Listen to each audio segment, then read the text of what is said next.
Donc, je vous souhaite la bienvenue à la séance ordinaire du 21 janvier 2025.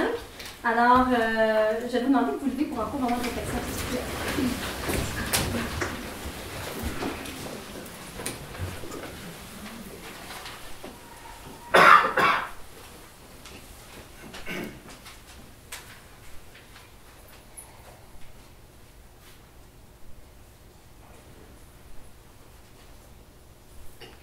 Merci.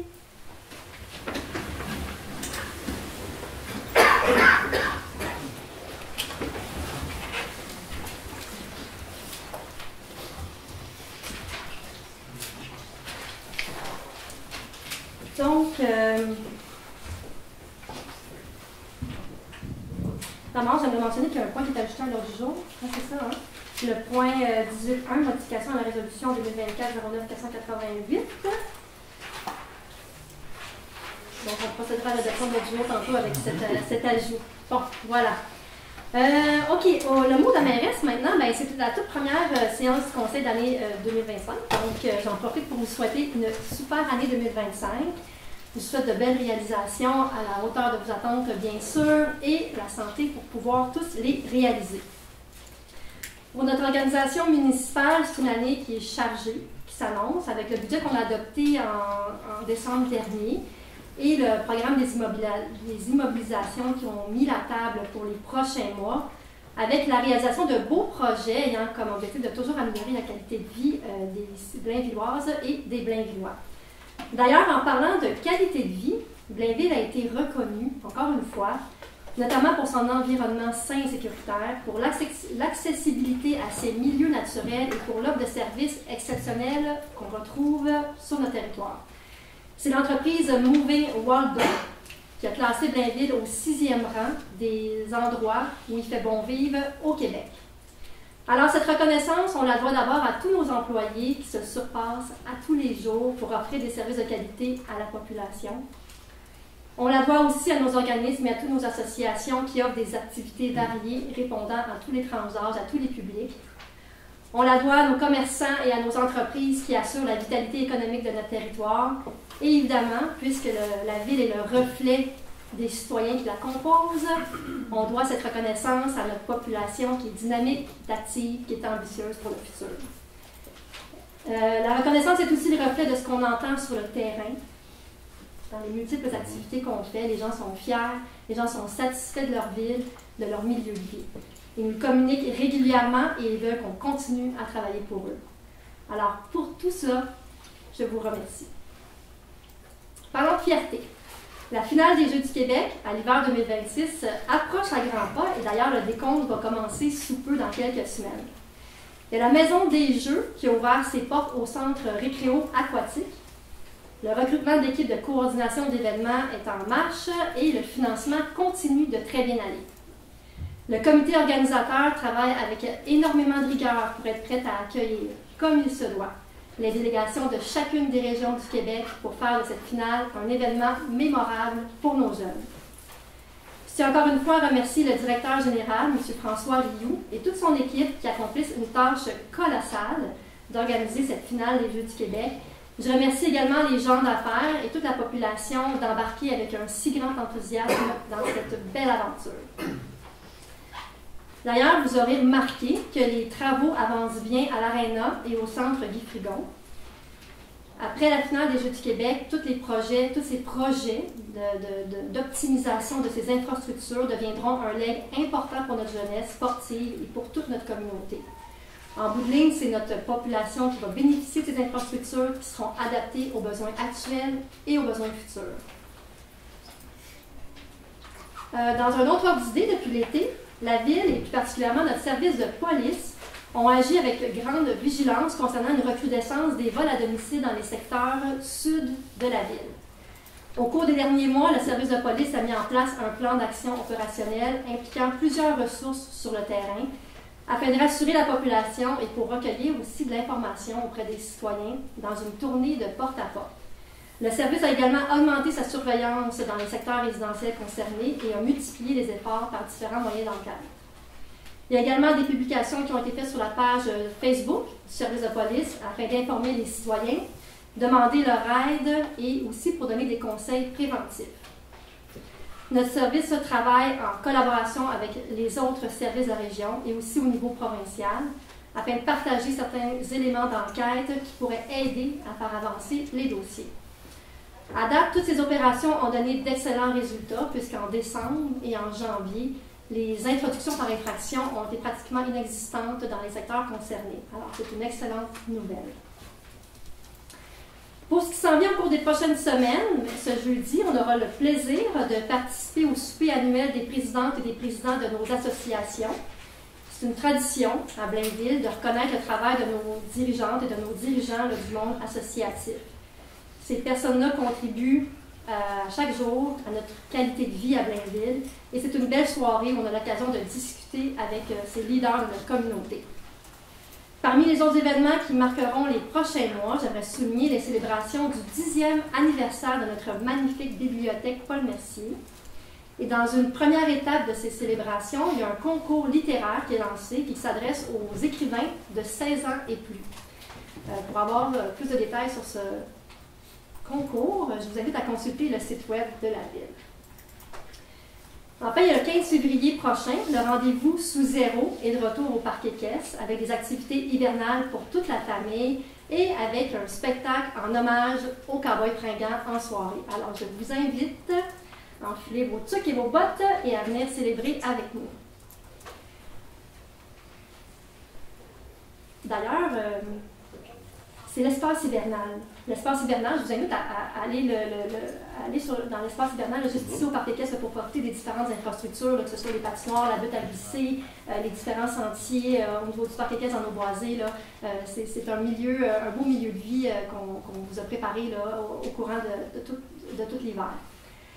En terminant, je tiens à souligner deux événements. Alors aujourd'hui, qui se passe aujourd'hui, d'abord le jour de notre drapeau québécois.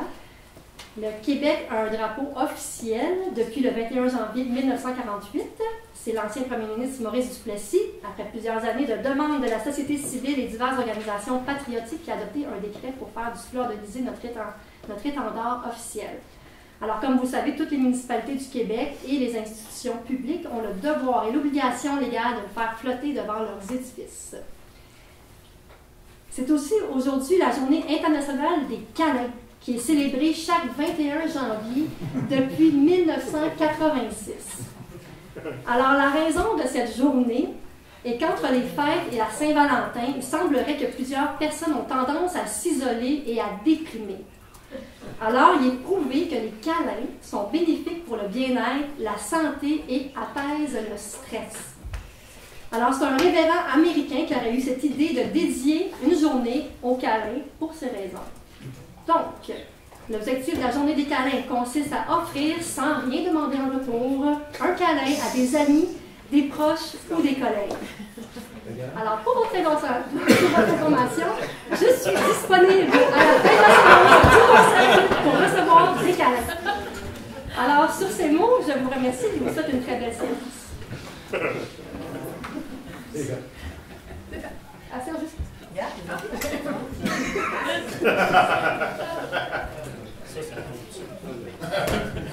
Donc,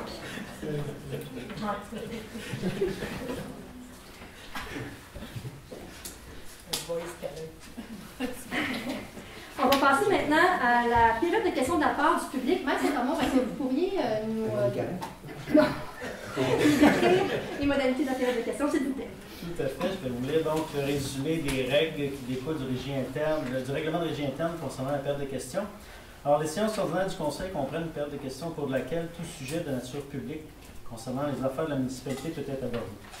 Cette période de questions est d'une durée de 30 minutes en vertu du règlement. Les seules questions permises sont celles portant sur un sujet d'intérêt public municipal relevant de la compétence de la Ville. Au niveau du déroulement de la période de questions, une personne qui désire poser une question doit respecter la procédure suivante, à défaut de quoi sa question ne sera pas recevable. Alors, avoir complété en entier le formulaire d'inscription, l'avoir transmis électroniquement avant 16 h ce jour ou l'avoir remis ce soir à la période désignée au plus tard à 19h15. À moins que la mairesse ne l'autorise, une personne ne peut poser plus de 2 questions lors d'une même période de questions. Alors, tout membre du public qui s'est dûment inscrit à la période de questions devra tout d'abord s'identifier en donnant son nom complet ainsi que l'adresse de son domicile. s'adresser à la mairesse en utilisant un langage convenable et respectueux, formuler sa question qui doit être brève, claire, accompagnée, si nécessaire, d'un court préambule ou d'une courte mise en contexte qui l'explique ou l'introduit. Chaque intervenant bénéficie d'une période maximale de 3 minutes pour poser une question, après quoi la mairesse peut mettre fin à l'intervention. Alors, interruption ou retrait du droit de parole, la mairesse peut interrompre ou retirer le droit de parole à une personne qui trouble l'ordre ou refuse de répondre à une question qui a déjà été répondue séance tenante, qui comporte des allusions personnelles, des insinuations, qui utilise un langage irrespectueux, injurieux ou diffamatoire, qui est frivole ou vexatoire, qui est fondé sur une hypothèse ou qui suggère la réponse demandée. Voilà. Merci, Maître Saint-Amour. Donc,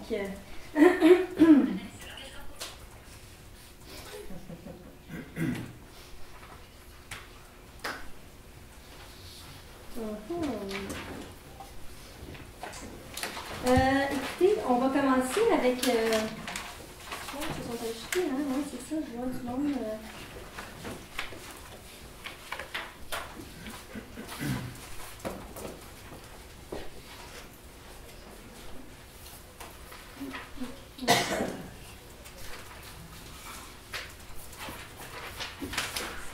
Donc, est-ce que Michel Simard, M. Simard est dans la salle? Oui. Oui, bonjour M. Simard, vous pouvez vous présenter au micro. Donc, vous nommez votre adresse et allez avec votre question. Bonsoir tout le monde. Bonsoir Madame la mairesse. Mon nom est Michel Simard, 52 Déliard. Ma question est à propos du golf Le Dainvilliers. Ça fait plusieurs années que le golf nous présente des projets domiciliaires. Il y a environ 2 ans et demi, je vous ai rencontré lors d'une journée porte ouverte au Fontainebleau.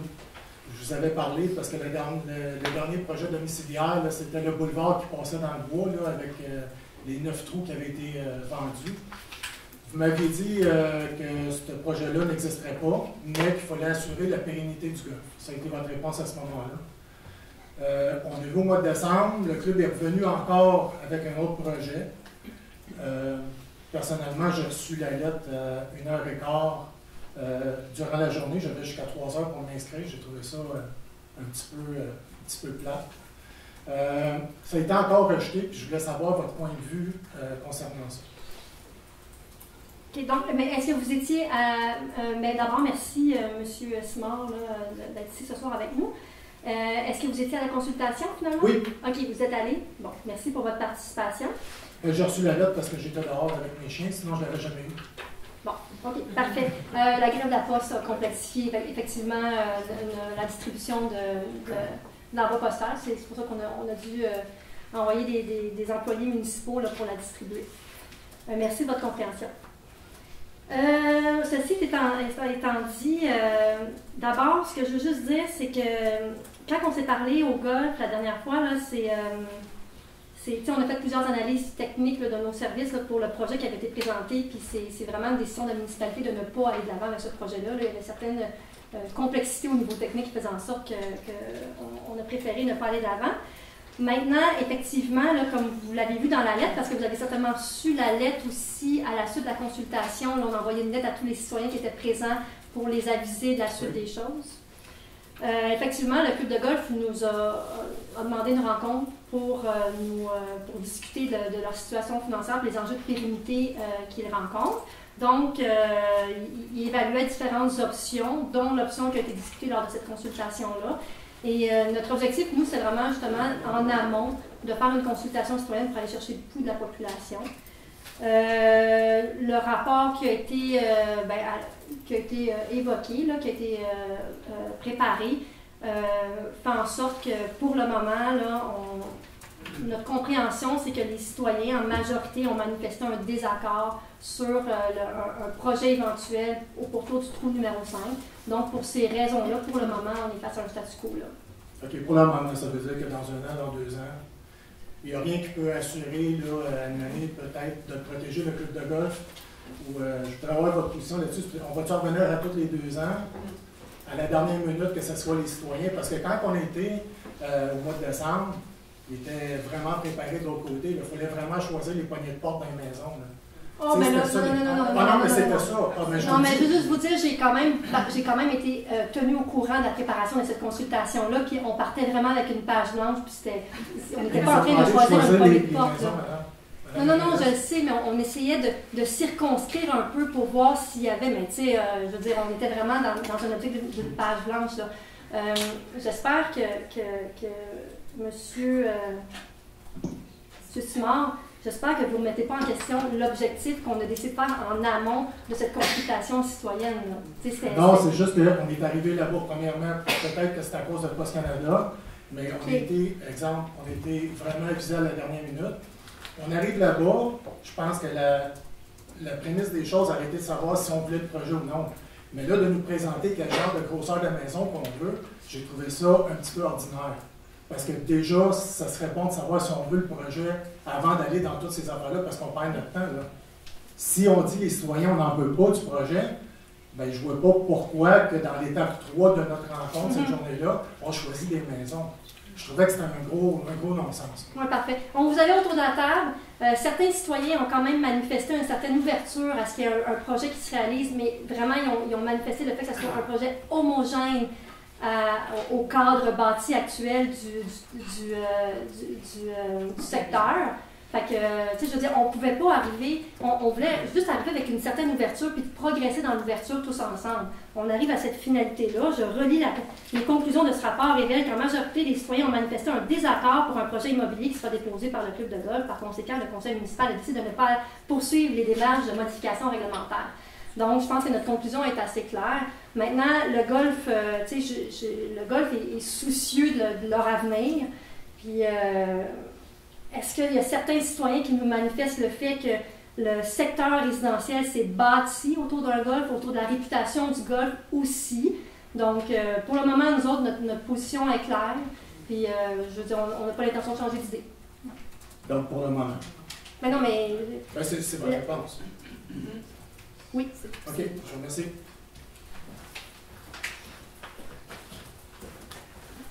On reste dans le club de golf, dans la situation du golf de Blainvilliers.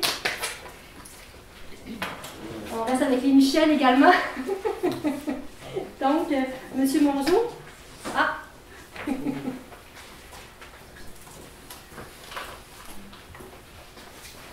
Bonjour, Michel Mongeau. J'habite aussi sur Blainvilliers. C'est dans le même contexte que monsieur vient de parler.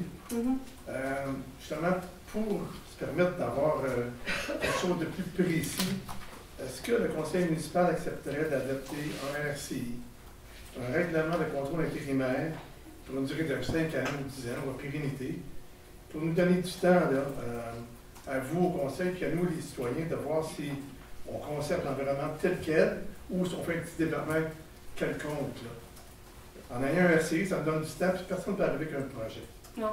Si on est barré dans le temps. Est-ce que ça fait du sens? Mais en fait, Madame Lévesque, vous me reprendrez si j'ai une mauvaise interprétation de l'utilité d'un RCI, là. Mais un RCI permet d'arrêter l'émission d'un permis dans le contexte d'un usage qui est autorisé par notre réglementation zonage.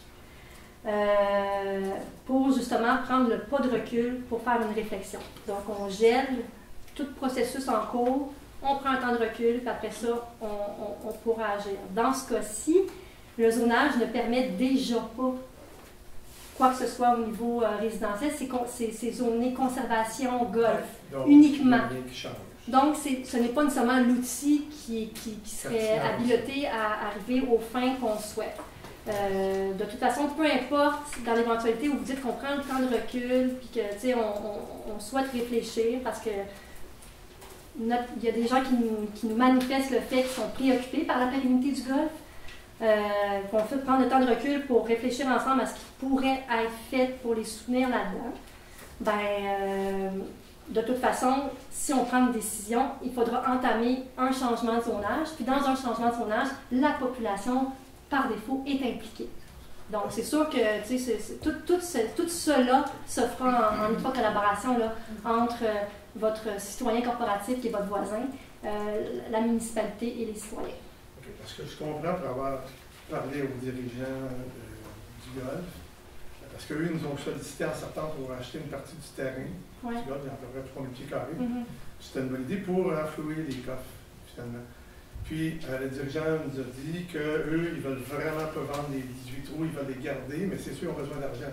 Donc, comment on peut les aider, c'est un peu ça, sans perdre ce qu'on a au niveau de l'aménagement. OK. Une autre question, ma deuxième question, c'était sous quelle forme vous avez informé les dirigeants du golf de votre décision?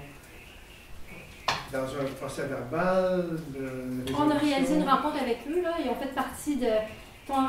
La première rencontre, quand ils nous ont demandé une rencontre, la première fois, c'était pour nous évoquer les différents enjeux qu'ils vivaient. On s'est proposé de faire cette consultation citoyenne-là pour voir l'ouverture de la population. Puis, donc, en suivi de cette consultation-là, il y a une rencontre qui s'est tenue où on les a informés. Puis, bien sûr, là, je sais qu'ils ont eu une copie de la lettre également. Il y a eu une lettre? Ben, en fait, ils l'ont reçu probablement par des citoyens, là. Donc, ils ont Parce que vu des pour bons vous dire, j'ai lettres. fait une demande à l'accès à l'information à la Ville. On Ouais. m'a répondu aujourd'hui qu'il n'y a aucun document qui était... Ben, effectivement, eux, ils n'ont pas reçu la lettre. Ils ont juste été informés de la finalité de ce la décision qu'on a prise là, avec la lettre qu'on a envoyée à la population. Ah, OK. On les a rencontrés. Oui, c'est une rencontre, qui a été rencontrés. faite là, OK. avant le temps des fêtes. Si on a une chance, s'il y a une lettre qui est déposée, mais ce serait le fun d'avoir une copie. Dernier point pour vous, en fait, pour tous vous autres, là, je vous souhaite cette année tout le courage nécessaire pour aller au combat et faire valoir vos points sur le dossier Stadlex, qui est notre dossier chaud ici, qui est la priorité de tous les citoyens, incluant vous, Mme la mairesse, puis tous vous autres, les membres du conseil. Vous l'avez prouvé en refusant de vendre le terrain adjacent à Stadlex.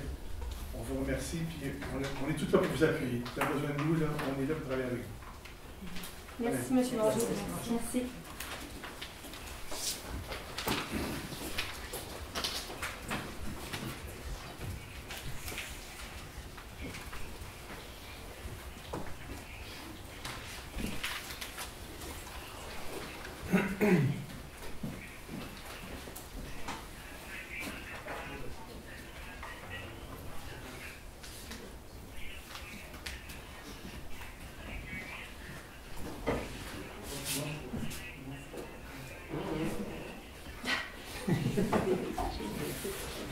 Non, c'est pas grave.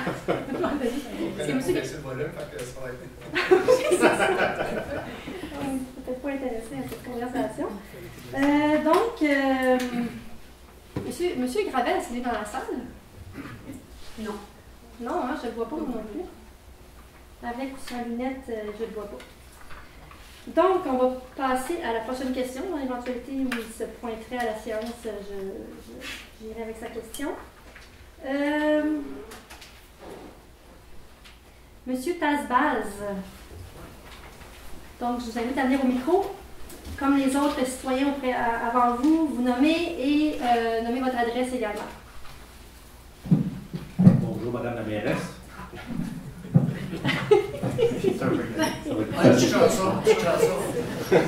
Antoine Tasbas, au 7 rue de l'Ambroiserie, voisin en face de feu Guy Frigon. Donc ma question est plutôt, comme je l'ai écrit, moi c'est la première fois que je viens ici, je suis très honoré d'être en votre présence, concitoyen et conseiller et mairesse. Mais Stadlex, donc c'est très proche de chez nous, comme vous le savez, j'ai même déjà été avec mon vieil ami Guy Frigon sur place pour discuter des odeurs. Donc les résidus de tannerie, c'était vraiment toute une aventure. Bon, je ne suis pas d'un côté ni de l'autre, j'ai besoin de comprendre et en résumé, avoir une position un peu plus, peut-être un peu plus décidée. Si je comprends bien, le Premier ministre a le dernier mot. Donc le gouvernement provincial a le dernier mot. Il pourrait décider du jour au lendemain de s'approprier des territoires convoités et de les vendre littéralement à Stadlex. C'est ce que je comprends. Donc, et là-dessus, on n'aurait aucun choix. On n'aurait aucune option. On aurait les mains liées. Alors, concrètement, qu'est-ce qu'on peut faire si cette éventualité-là, qui est la seule qui permettrait à ce que ça avance, que ça aille d'avance, c'est-à-dire pour Stadlex, c'est-à-dire de prendre l'expansion sur des territoires qui sont, on va dire, humides, sans compter qu'il y a, parce qu'il y a beaucoup d'actions déjà avec les eaux usées. Quand le vent est d'est, ça aussi on le sent. Donc, on ne voudrait pas en plus avoir un gros melting pot en expansion à cet égard. Et j'ai lu beaucoup d'articles là-dessus. Je comprends qu'il y a des déversements parfois, qu'il y a probablement des déclarations plus ou moins douteuses sur le contenu en métaux et tout. Mais au-delà de ça, je pense qu'on est quand même très conscient de l'environnement de nos jours. Et malheureusement, avec la politique qu'on connaît aujourd'hui, on dirait que le gros bout du bâton, qui est l'argent, semble l'emporter. Je fais référence aux voisins du Sud. Je ne voudrais pas que la même chose arrive. Donc, juste savoir ce serait quoi concrètement qu'on ferait. Une levée de bouclier, une marche, c'est quoi le meilleur principe qu'on aurait à prévoir de votre part si jamais ça arrive? Bien, juste pour reprendre le début de votre intervention, quand vous avez parlé du dernier mot. Effectivement, vous savez, les municipalités, c'est une créature du gouvernement. Donc, le gouvernement du Québec, de toute évidence, a le dernier mot sur les interventions qu'ils peuvent faire sur notre territoire. Maintenant, bon, là, vous nous dites que vous avez suivi le dossier. Donc, nous, c'est sûr que depuis le début du dossier, depuis le début des audiences du BAP, on suit le dossier de près. On accorde beaucoup d'énergie, autant d'énergie de notre part que des énergies au niveau de notre administration municipale. Dans ce dossier-là, on a posé d'abord et avant tout un geste fort là, en résiliant l'entente de principe à la lumière des informations qui ont été évoquées au BAP, qui ont soulevé certains éléments qui, à notre connaissance, n'étaient pas su au préalable. Fait qu'on a compris toutes les lacunes du projet, puis on a décidé de résilier l'entente.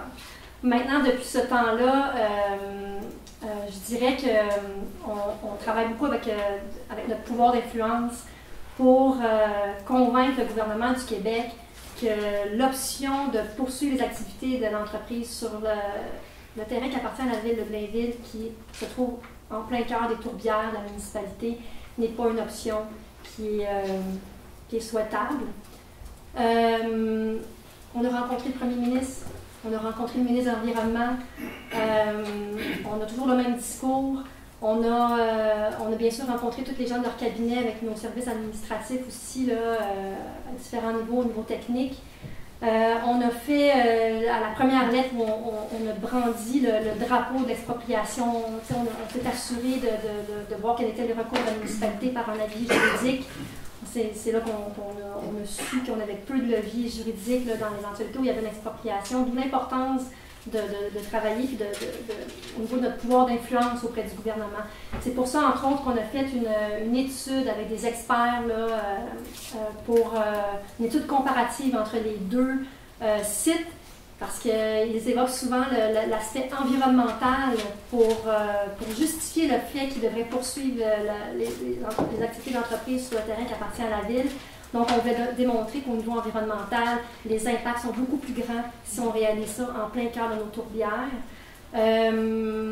On a aussi fait on a sollicité les médias, donc on est allé par des lettres, des communications directes avec eux, on a sollicité les médias pour tenter de travailler à les faire changer d'opinion. Maintenant, on en est rendu là. Juste avant Noël, j'ai fait un bilan de l'année. On sait qu'on entendait des rumeurs comme quoi on était assujetti peut-être face à une loi spéciale qui nous obligerait à céder le terrain à l'entreprise. C'est l'épée de Damoclès à laquelle je faisais référence. J'ai Ouais. l'impression qu'il suffit de juste un clic, puis bon, encore au départ, je me demandais si on pouvait avoir comme des votes, tu sais, un peu comme au fédéral, on peut écrire, comment on appelle ça encore, des référendums ou carrément une pétition à l'Assemblée nationale. Est-ce que c'est quelque chose qu'on pourrait initier, qu'on pourrait utiliser comme levier pour avoir le plus de... Ça prend un certain nombre de votes, et puis éventuellement, ça n'aurait comme pas le choix d'aller un peu plus au-devant des médias de l'Assemblée nationale plutôt que de rester ici, que ce soit un peu plus entendu ailleurs. Mais je sais que j'ai jamais réussi à savoir qui était derrière cette page, tu sais, préservant les grandes tourbières. Je sais qu'il y a une pétition qui circule. On essaie de voir qui était derrière ça pour pouvoir rencontrer ces gens-là, justement, là, parce qu'il y a quand même plusieurs noms. On n'a pas su qui pilotait, qui avait le leadership de cette pétition-là. Je pense qu'elle a été déposée d'ailleurs, ou elle le sera sous peu, là, selon ce que je comprends, les communications sur les médias sociaux qu'il y a eu. Puis c'est sûr que nous, on continue là, à solliciter notre député, à solliciter les différentes parties prenantes qui sont décisionnelles. Notamment, là, actuellement, sont en caucus précessionnel à Saint-Sauveur, donc on a souhaité leur réitérer notre posture là, pour la décision à venir. Donc, mais si vous voulez, Monsieur Tasbaz. Bravo, tu l'as bien prononcé. Je l'ai devant moi. J'ai aucun mérite, je l'écris devant moi, mais je vais le prendre quand même. Peut-être juste laisser vos coordonnées à Michel ici, puis Monsieur Di Caracosta, pardon. Et on pourra rentrer en communication ensemble. Merci à répondre à mes questions. Et où je l'ai signé, cette pétition-là, j'ai le courriel, donc à la limite, c'est juste une question de transmettre un courriel. Je pense que c'était quand même assez publicisé. Je ne sais pas trop comment je l'ai reçu, mais je l'ai reçu. C'est pas par Facebook? Probablement. Ouais, c'est sûr qu'il y avait un intérêt général. On était à l'affût, on habite juste à côté. Et pour ceux qui s'en rappellent, nous, on n'aime pas du tout Stablex. C'est pas parce qu'un jour, on s'est levé, on était dehors, puis ça sentait les animaux morts en dessous de chez nous. Je veux dire, c'était vraiment... Et puis bon, pour ceux qui se rappellent l'histoire, il y avait des bulles qui lançaient du parfum ou des odeurs. En tout cas, c'était... Ils ont les moyens de leurs ambitions. En plus, pendant tout le temps de l'été, ça sonnait tout ce que vous voulez, des musiques de police, mais tout cela a été résorbé. C'était très désagréable comme citoyen corporatif, si je peux dire. Mais tout cela a été résorbé là, dans le temps justement des interventions avec M. Guy Frigon. Juste vous dire aussi que, tu sais, parce qu'on comprend quand même la préoccupation du gouvernement du Québec d'offrir à nos entreprises une alternative pour disposer de leurs matières dangereuses résiduelles, qui fait que, tu sais, c'est toutes des matières dont on est responsable ici collectivement. Ça vient des États-Unis, il y a beaucoup qui viennent des États-Unis. Oui, il y a une partie qui vient des États-Unis, on l'a vu récemment, là, justement, puis là, il y a un autre contexte politique qui s'immisce dans ce dossier-là, tout à fait. Mais ceci étant dit, juste vous dire qu'il y a quand même une résolution aussi qu'on est allé chercher de l'UMQ et de la CMM qui a été envoyée aux différents ministères pour, dans l'optique de faire un audit de la situation là, au niveau de la gestion des matières dangereuses résiduelles au Québec. Puis on sait tous que la solution première qu'on devrait valoriser, c'est la réduction à la source. Donc, d'essayer peut-être de faire preuve d'innovation, puis de travailler à légiférer certains aspects pour soutenir nos entreprises à réduire d'abord et à la source. Tout est dans tout. Là, ce projet-là, je pense qu'il faut qu'il soit travaillé sur différents fronts. Donc, on a quand même l'appui de la CMM et de l'UMQ à cet effet. Merci beaucoup. J'apprécie le temps. Merci.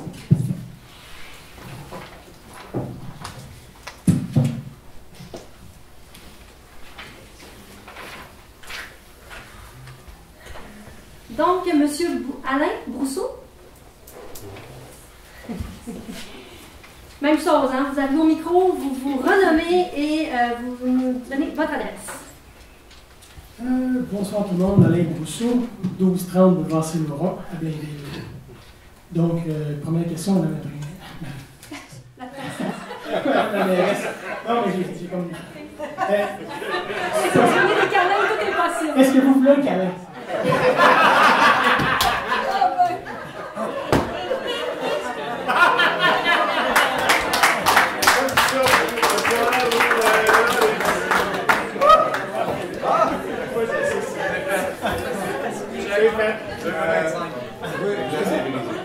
Personnellement, c'est une première rencontre. Ouais, pour moi aussi, au conseil municipal. Donc, ma question est en lien avec Stablex, comme le précédent intervenant. J'ai eu une idée. En regardant différents articles et tout ça, je me suis rendu compte que c'est arrivé dans plusieurs municipalités au Québec que pour bloquer soit des projets immobiliers, bloquer des projets gouvernementaux, industriels, des choses comme ça, que des citoyens se sont mis ensemble et ont acheté des terrains. Ont acheté un terrain en groupe, une entité corporative, et chaque propriétaire, chaque intervenant ou chaque partie de cette corporation-là, donc s'engageait à le protéger à perpétuité. Et donc, ce que je me demande, c'est est-ce que la Ville serait prête à considérer une offre d'achat par un groupe de citoyens de Blainville pour les terrains convoités par Stablex?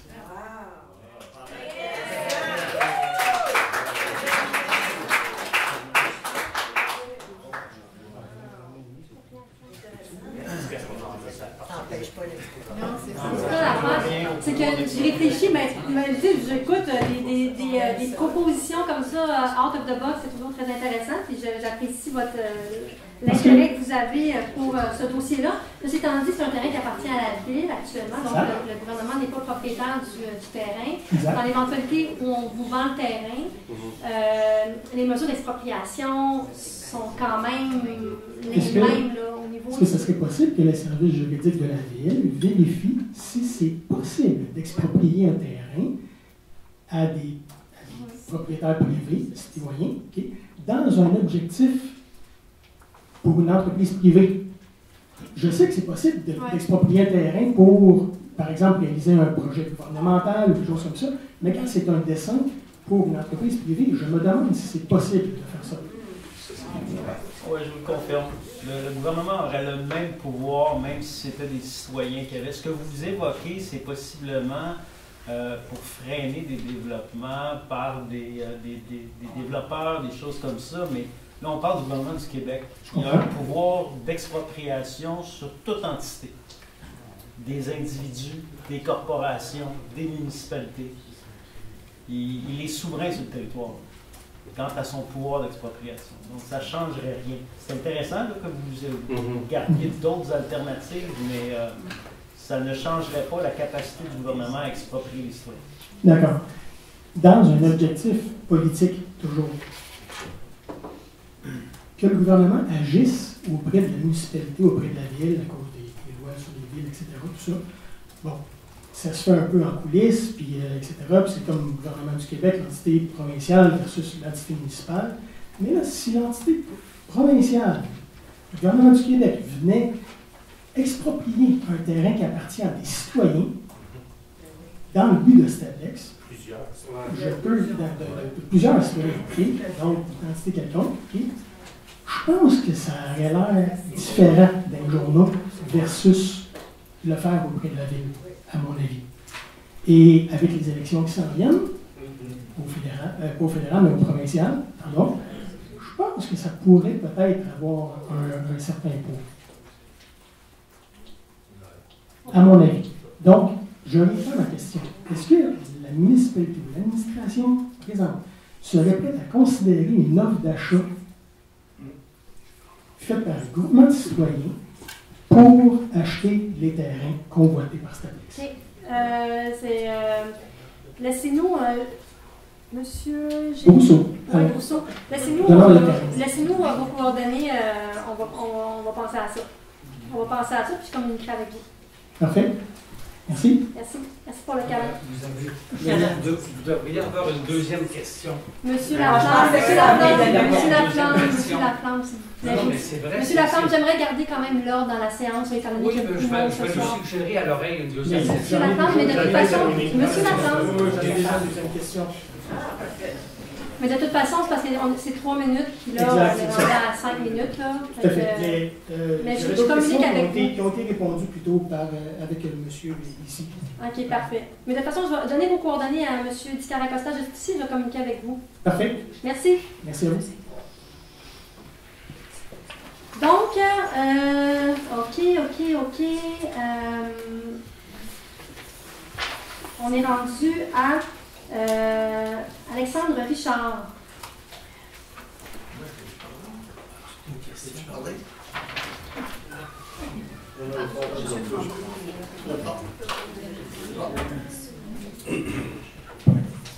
Bonsoir.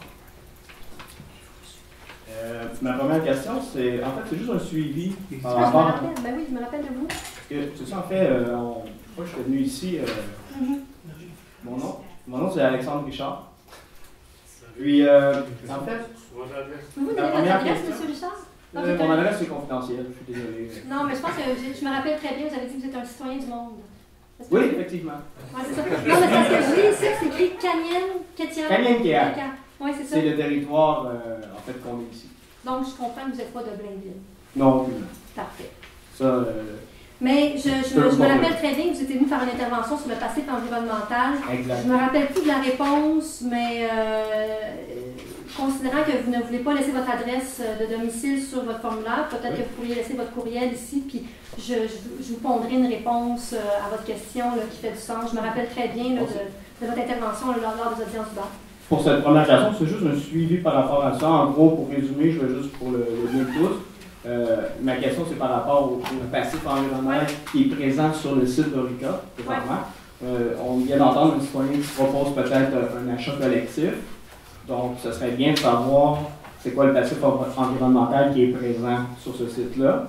Puis, si ma question qui est en fait intégrée, c'est est-ce qu'il est vraiment. Je crois que la question d'origine que je vous avais posée à l'époque, je ne me trompe pas, je n'ai pas fait de révision, mais c'était en fait est-ce que c'est intégré à même les budgets de la ville, ce passif-là? En tant que négatif. C'est juste une question de suivi.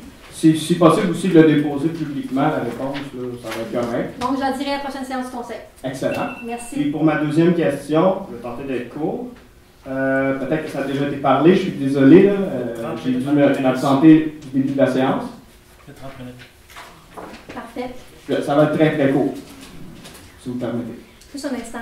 Parce que la séance du conseil prévoit que c'est une période de questions qui dure 30 minutes. Donc, je vais demander à mon conseil, si c'est en accord, de prolonger pour un autre 15 minutes. Étant donné qu'il y a plusieurs questions de la part des citoyens qui ne sont jamais venus dans la séance du conseil. On va en entendre ce soir. Merci. Donc, je laisse aller avec votre deuxième question. On va prolonger de 15 minutes. C'est bon? Merci. Merci, c'est très apprécié.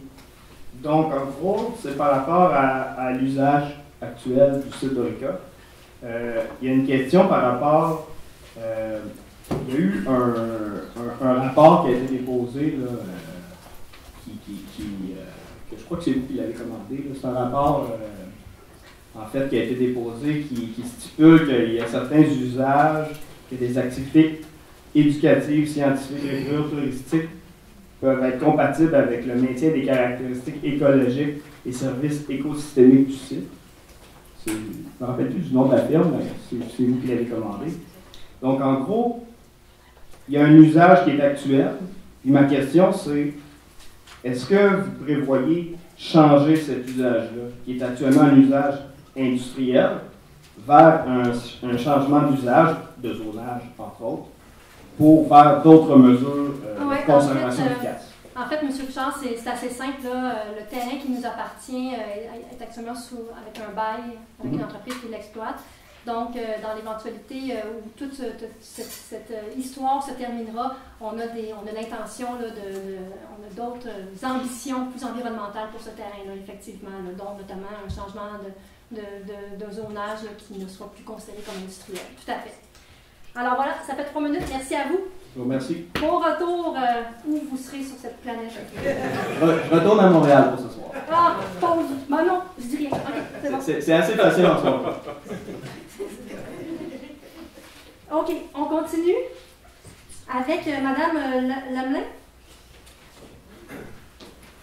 J'ai comme l'impression que j'ai probablement répondu à vos questions, toutefois avec les 2 questions des gens qui sont... Ben oui, pas mal. Oui, c'est ça. La seule chose que j'ajouterais, j'ai vu lors du jour... Vous renommez puis redonnez votre adresse. Vous nommez au milieu. Diane Leblanc. Rue des Tournois à Blainville. Merci, Madame. Madame la mairesse, vous avez quand même répondu à plusieurs choses. La seule chose, c'est que dans l'ordre du jour de ce soir, à l'alinéa 7,1, on a une mention un peu cryptique sur un comité d'urbanisme. Est-ce que c'est là que vous allez déposer le procès-verbal authentifiant et confirmant la décision de la Ville du 11 décembre de ne pas aller de l'avant avec le dézonage du golfe du Blainvilliers? C'était ça ma question. Ah, mais c'est une consultation. Puis là, j'imagine que vous faites référence au procès-verbal du CCU. Donc, le CCU, c'est pas du tout... Là, on parle de quelque chose complètement différent. Ce à quoi je fais référence, c'est votre lettre du 11 décembre que vous avez signée. Vous dites dans cette lettre-là qu'une décision du Conseil est à l'effet que vous avez décidé de ne pas aller de l'avant. La simple lettre du 11 décembre n'est pas... On ne va pas de l'avant. On n'ira pas là. Alors, c'est important de le constater dans le procès-verbal de ce soir à 7,1, s'il vous plaît. Bien, écoutez, Mme Lamelin, ça ne sera pas à 7,1. Le 7,1, c'est un dépôt du procès-verbal du comité consultatif d'urbanisme qui est régi par une loi. Okay. On ne met pas ce qu'on veut. Est-ce que dans ce comité consultatif-là, vous allez authentifier la décision que vous avez prise le 11 décembre? C'est ça ma question. Parce non, ce n'est pas dans notre intention. Okay, en fait, on ne peut pas faire cela. Ce n'est pas possible de le faire. C'est surtout ça. En fait, quand une ville prend une décision, ça se fait par procès verbal, par résolution ou par règlement. Alors moi, ma question, c'est de simplement m'assurer que ça ne demeure pas simplement une lettre signée par vous, mais que c'est une véritable décision du conseil municipal. Et c'est ça qui n'a pas été fait. Parfait. Merci. Alors, est-ce que vous allez le faire? Est-ce que ça va être authentique? C'est juste que, vous savez, je ne peux pas nommer le nombre de consultations citoyennes qu'on fait là, ici à la Ville. Là. Justement, c'était un de nos engagements électoraux. On a mis en place une plateforme de consultation citoyenne et on en a fait de multiples depuis qu'on est arrivé parce qu'on voulait rapprocher justement l'administration municipale du citoyen. Non, laisse-moi terminer. Mais ceci étant dit, avec cette plateforme de consultation, il y a beaucoup de décisions qui ont été prises, qui n'ont pas nécessairement été entérinées dans des procès-verbaux. C'est un engagement entre nous et la population. De toute façon, si on consulte, vous comprendrez que c'est pour prendre le pouls de la population et aller établir des consensus entre l'appareil municipal et la population. Donc, je ne comprends pas pourquoi vous tenez tant à ce que ce soit ancré dans du béton. Soyez attaché légalement à votre discours de votre lettre du 11 décembre. Vous dites que le conseil municipal, vous dites que le conseil municipal a pris la décision de ne pas aller de l'avant avec le projet du dézonage du golfe du Blainvilliers. Je vais laisser Mme Bourreau m'interroger. Vous voulez parler au micro, s'il vous plaît? Comme Mme Poulain vous le mentionne, je pense que c'est assez fort. Je pense que quand Mme Poulain vous le mentionne, il n'y a pas de décision relativement, il n'y a pas eu de demande, il n'y a pas eu un dépôt de projet, il n'y a pas qui serait présenté dans le cadre d'un CCU et qui nécessiterait une décision du conseil.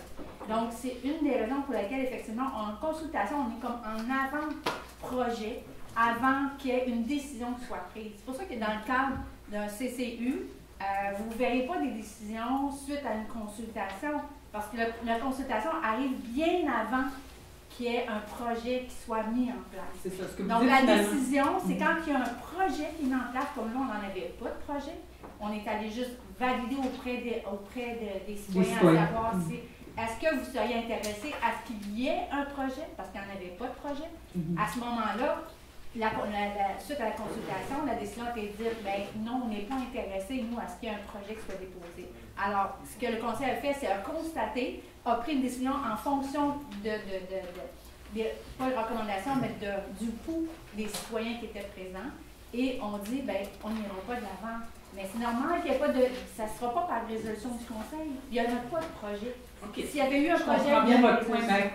Ma deuxième question est, compte tenu que les citoyens de Blainville ont dû à 3 reprises s'opposer à des propositions de dézonage du golfe du Blainvilliers en 2011, en 2018 et en 2024, quelles sont les autres mesures définitives que la Ville a l'intention d'apporter afin de préserver dans le temps cette zone verte qu'est le golfe du Blainvilliers, qui est de l'avis de tous d'une valeur inestimable pour les résidents? Alors, qu'est-ce que vous allez mettre dans votre plan de travail, Mme la mairesse, pour nous donner une assurance dans le temps pour préserver ce golfe-là?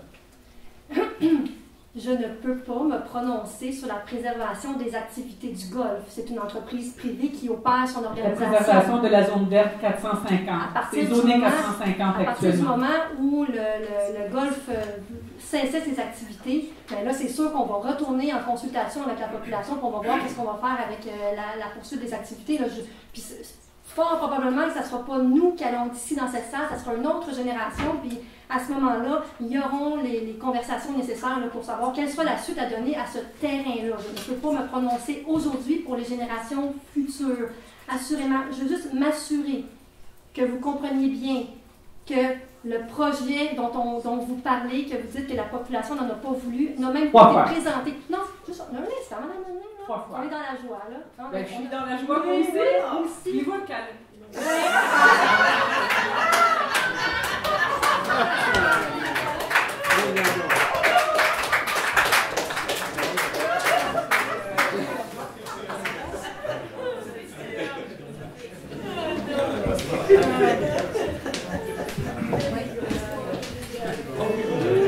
Mais ce que je veux juste m'assurer, c'est que le deuxième projet dont vous faites référence, on ne l'a même pas présenté à la population. C'est une décision qui a été prise en amont ici. On a observé le projet et on a dit on n'en veut pas. Fait que c'est des fois, la municipalité prend aussi des initiatives, le leadership de certains projets comme ça. Quand on fait de l'analyse technique, on se rend compte qu'il ne correspond pas vraiment à notre vision ou à nos ambitions municipales. Alors voilà pour ce qui est pour ce je vais juste terminer en vous disant qu'à Terrebonne, le conseil municipal a fait un règlement de contrôle intérimaire pour protéger son golfe du Boisé à Terrebonne, pour s'assurer justement que ça demeure une zone verte. Et c'est la suggestion que je vous ferai. Mais la distinction, si je me rappelle bien, c'est que le golf a cessé ses opérations. Oui, je comprends Les activités du golf sont cessées. Vous avez raison là-dessus, sur cette technicalité-là. Oui. Mais pour préserver le calme chez les résidents du Blainvilliers, là, ça fait 3 fois on nous ramène cette question-là, on en a marre. Et les gens veulent passer à autre chose, puis veulent se dire que cette zone-là va être protégée, étant donné que vous vous donnez tant de mal pour l'environnement. Il faudrait que les bottines suivent les badines pour ce qui est du Blainvilliers. Parfait, merci. Donc, on va poursuivre avec Madame Laframboise. Là, j'ai prolongé de 15 minutes, donc je vous invite à être bref là, par... ouais, c'est ça. Je vais laisser le micro. Juste une seconde, on s'installe. On vous entend pareil, Madame. Dans le fond, je vais essayer d'être rapide. Madame la mairesse, bonsoir. Les conseillers, chers concitoyens, ça me fait plaisir de vous voir. Ça fait presque 2 ans que je suis venue au conseil. Je ne viens pas souvent. Rappelez-moi votre adresse et votre nom, donc. Ah, France Laframboise, sur le Blainvilliers. Parfait, merci. J'ai tout écrit ça sur une petite note. Oui, mais il faut le dire au micro. Oui, parfait. Moi, je viens vous voir parce qu'il y a 2 ans, j'étais venue vous voir avec des concitoyens sur Stablex et l'entente de principe que vous aviez signée et qu'on avait demandé à ce moment-là de résilier, ce que vous avez fait. Donc, on est bien content de ça. Aujourd'hui, je suis venue vous dire que j'ai participé à une conférence d'experts avant les fêtes que j'ai énormément appréciée. C'était une initiative citoyenne où M. Daniel Green et Mme Chantal Savaria, ce sont des experts en toxicité environnementale qui ont été invités pour pouvoir nous aider à mieux comprendre les chiffres qui circulent sur les analyses de toxicité qui sont soit faites par des citoyens, soit faites par le ministère de l'Environnement, puis comparer les chiffres, comparer les seuils, s'assurer qu'on comprend les bonnes choses. Et ceci dit, ça peut s'étaler dans un débat d'experts qui n'a plus de fin. Sauf que, qu'est-ce que j'ai retenu de ça, c'est que j'ai été vraiment estomaquée de comprendre qu'à l'heure actuelle, on a encore des bonnes raisons, des données partielles pour nous confirmer qu'on doit être inquiet sur les niveaux inacceptables de toxicité des sols et de l'eau à Blainville autour du site de Stablex. La question est la suivante, là, puis je saute les paragraphes, OK? Considérant le contexte de pression gouvernementale pour agrandir Stablex pour plusieurs décennies et qu'il faut défendre Blainville, on cherche toutes sortes de moyens pour défendre Blainville, considérant les analyses de risques élevés des échantillons analysés selon des experts comme M. Green et Mme Savaria, j'imagine que Blainville était sûrement présent à cette rencontre-là. Ma question est, est-ce que vous avez l'intention, pour nous protéger, d'engager ces 2 experts-là pour une campagne d'échantillonnage complète et indépendante de l'air, du sol et de l'eau à Stablex, autour de Stablex à Blainville? Donc, parce qu'ils défendent des là, organisations. ce qu'on sait, c'est que là, actuellement, il y a une campagne d'échantillonnage de l'air auprès du site qui est entamée avec le ministère de l'Environnement. Donc, on attend probablement, on va faire une demande d'accès à l'information pour avoir les résultats de cette étude-là. Maintenant, au niveau de l'eau, il y a eu quand même, il y a eu l'échantillonnage citoyen. Il y a eu, après ça, nous, on a repris les données, on en a fait une analyse en fonction des critères auxquels on est assujetti avec la CMM. On a vu qu'il n'y avait pas de raison de s'inquiéter au niveau de la contamination autour du site. Le gouvernement du Québec, à notre demande, a fait une campagne d'échantillonnage aussi. Il arrive à la même conclusion. Dans l'article de presse dont on fait référence ici, où le ministère s'est prononcé du fait que il n'y avait pas comment on dit ça, pas de problématique, mais pas, je cherche le mot, là, je t'agrade Francis, mais d'anomalie, merci, au niveau des échantillonnages qui ont été faits. Dans le même article, on lit de M. Green qu'évidemment, il y a des failles dans la démarche des citoyens, puisqu'il s'agit d'une démarche citoyenne. Donc, un dans l'autre, puis là, je ne fais que reprendre les propos dans l'article de presse cité par le principal intéressé. Donc, dans ces circonstances-là, pour le moment, il n'y a pas de raison de croire qu'on devrait s'inquiéter. Maintenant, le débat. Moi, là, mon premier combat, là, ça fait à chaque séance du Conseil, je le réitère auprès du gouvernement, je le réitère dans les médias, je le réitère auprès de tous les organismes. Mon premier combat sur lequel je travaille, c'est de préserver nos tourbières, faire en sorte que le gouvernement du Québec choisisse une autre option que le terrain qui appartient à la Ville au cœur des tourbières pour réaliser le projet. Je vais commencer par ça. Toutes nos énergies sont là-dessus. À chaque séance du Conseil, vous revenez avec ça. Pour le moment, il n'y a pas de raison de s'inquiéter. Okay? On a fait nos devoirs, le gouvernement du Québec a fait ses devoirs, le citoyen aussi a fait ses devoirs. Avec les propos dont je viens de mentionner de M. Green. Alors, on va commencer par ce premier objectif-là.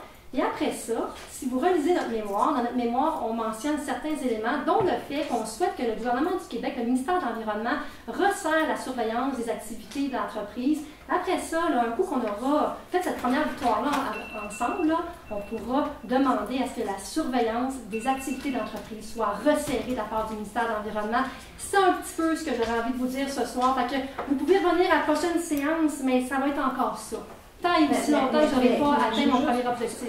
Moi, le ministère de l'Environnement, le ministre de l'Environnement qui veut vous exproprier, je veux dire, de façon indépendante, quand on a deux experts comme ça qui sont capables de nous aider à mieux comprendre les expertises avec les chiffres, la question c'est est-ce que vous allez nous offrir aux citoyens la chance d'avoir une analyse indépendante avec des experts qui sont capables de vous défendre comme ville.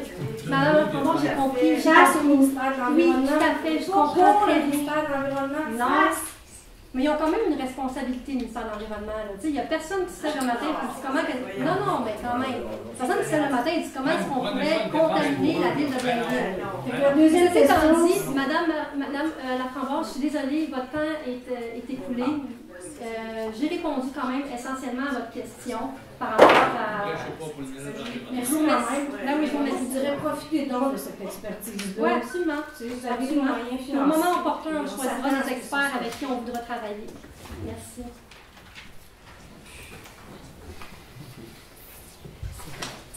Donc...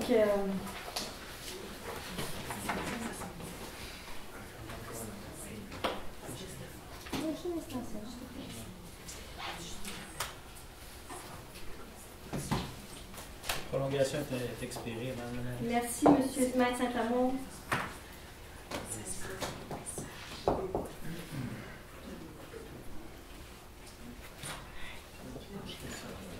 En fait, là, j'ai 3 formulaires de questions ici là, qui en principe qui ont été répondus. Donc, par rapport aux actions actuelles et en cours, par rapport à la stratégie auprès du gouvernement du Québec et également par rapport à la contamination de l'eau. Tu sais, je veux dire, ça fait plusieurs fois que je réponds aux mêmes questions. Je pense qu'il y a certaines questions qui reviennent, donc on peut comprendre qu'il y a de la répétition dans les questions. Donc, je vais poursuivre avec la séance du Conseil. Là, quand même, on a étendu 15 minutes. On a fait 45 minutes de période de questions de la part du public. Ceci étant dit, à tous et à toutes qui se sont déplacés pour la séance de ce soir, je vous remercie de l'intérêt que vous avez pour la ville de Blainville.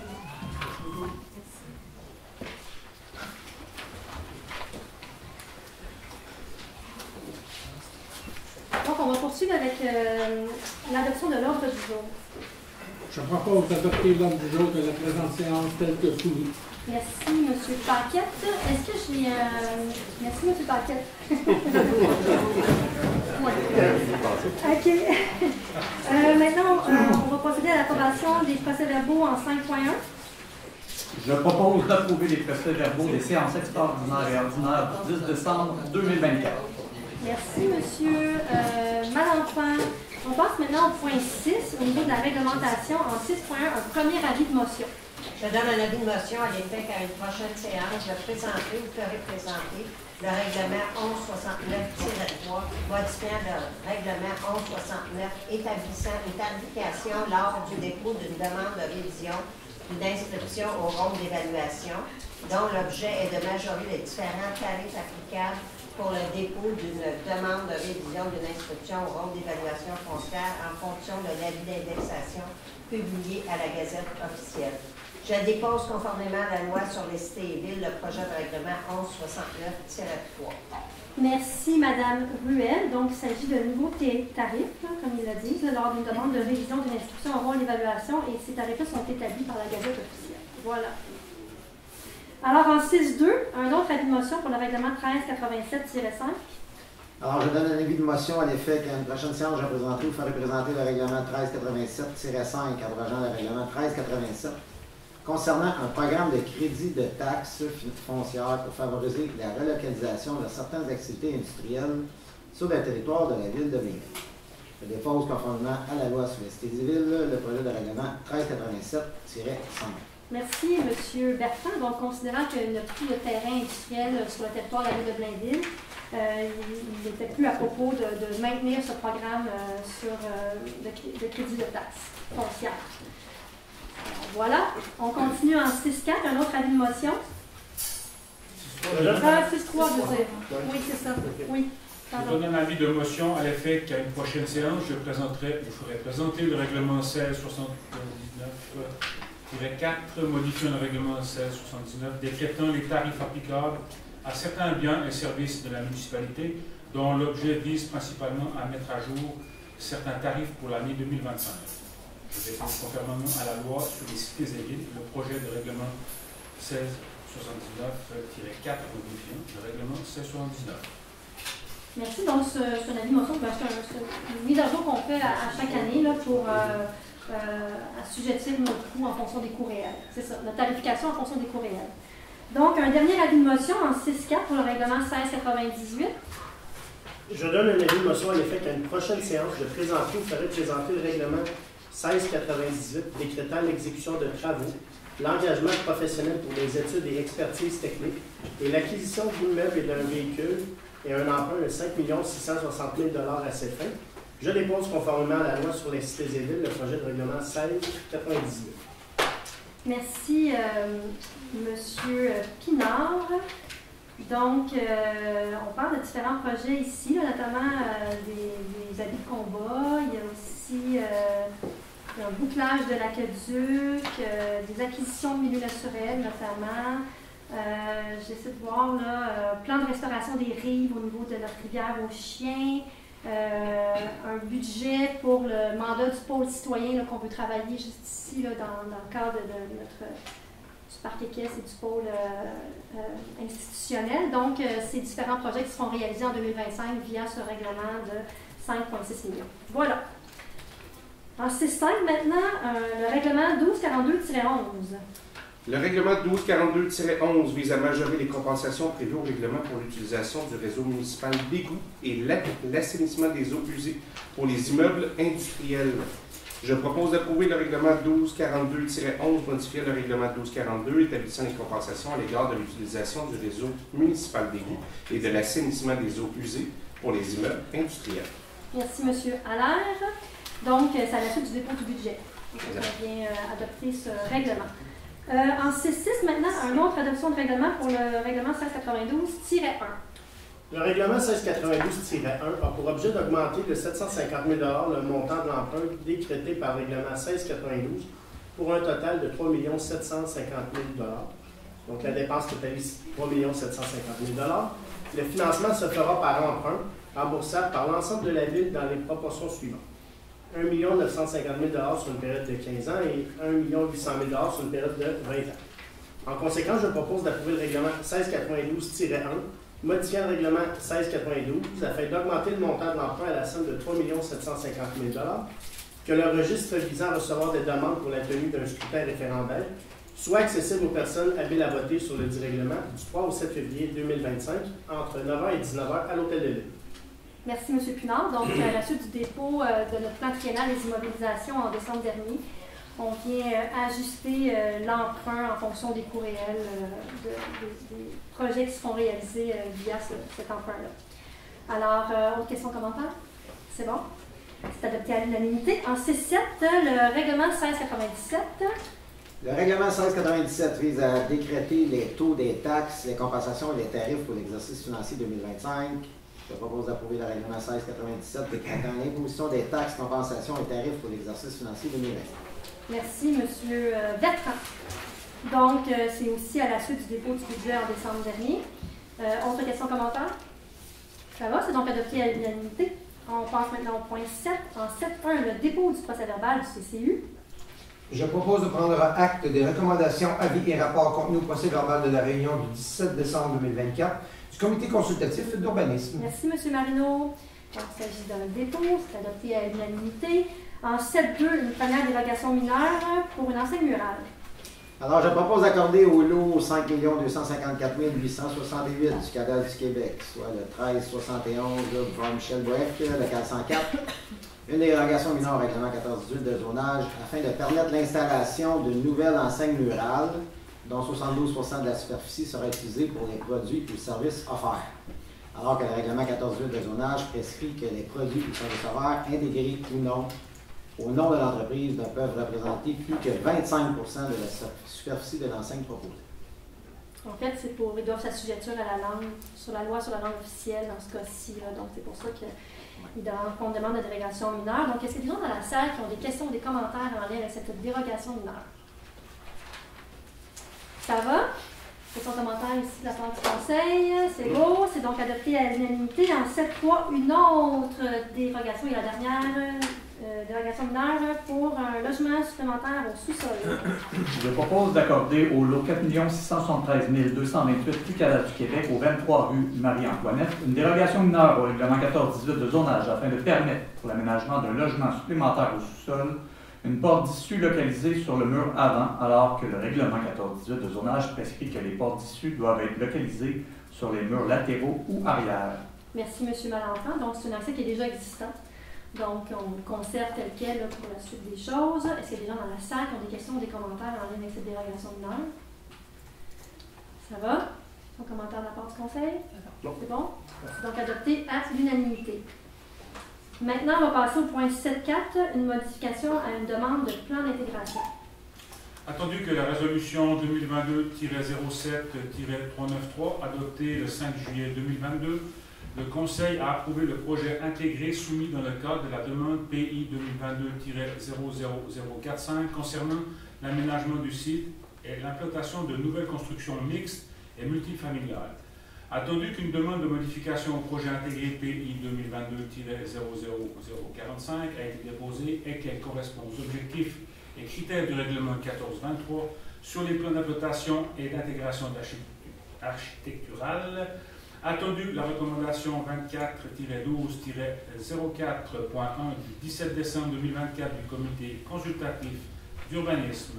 En conséquence, je propose d'approuver les plans et les documents soumis dans le cadre de la demande de modification du PI 2022-00045 pour le projet intégré, sujet aux conditions formulées à la recommandation du Comité consultatif d'urbanisme. Merci, M. Magnola. Donc, les modifications apportées sont dans le respect du PPU qu'on a récemment adopté en août dernier, qui permet différents éléments d'amélioration. Donc, là, vous regardez Mme Lévesque, là, mais plus d'arbres, plus d'espaces communs, différents aspects d'éco-fiscalité, d'éco-conception aussi intégrée au bâtiment. Donc, c'est intéressant de voir là, que notre PPU, on a travaillé pendant plusieurs mois, commence à prendre forme là, sur le boulevard du Curé-Labelle. Juste pour votre information, un PPU, c'est une vision de développement. c'est une vision de développement qu'on s'est dotée pour notre boulevard du Curé-Labelle, qu'on commence à appliquer là, avec ce projet-là. Donc, autre question, commentaire? Est-ce que les corps vont être enfouis? Bonne question. On est supposé se parler tous les deux. Je l'aborderai. Dans ce projet-là, dans 7.4? Non. Non.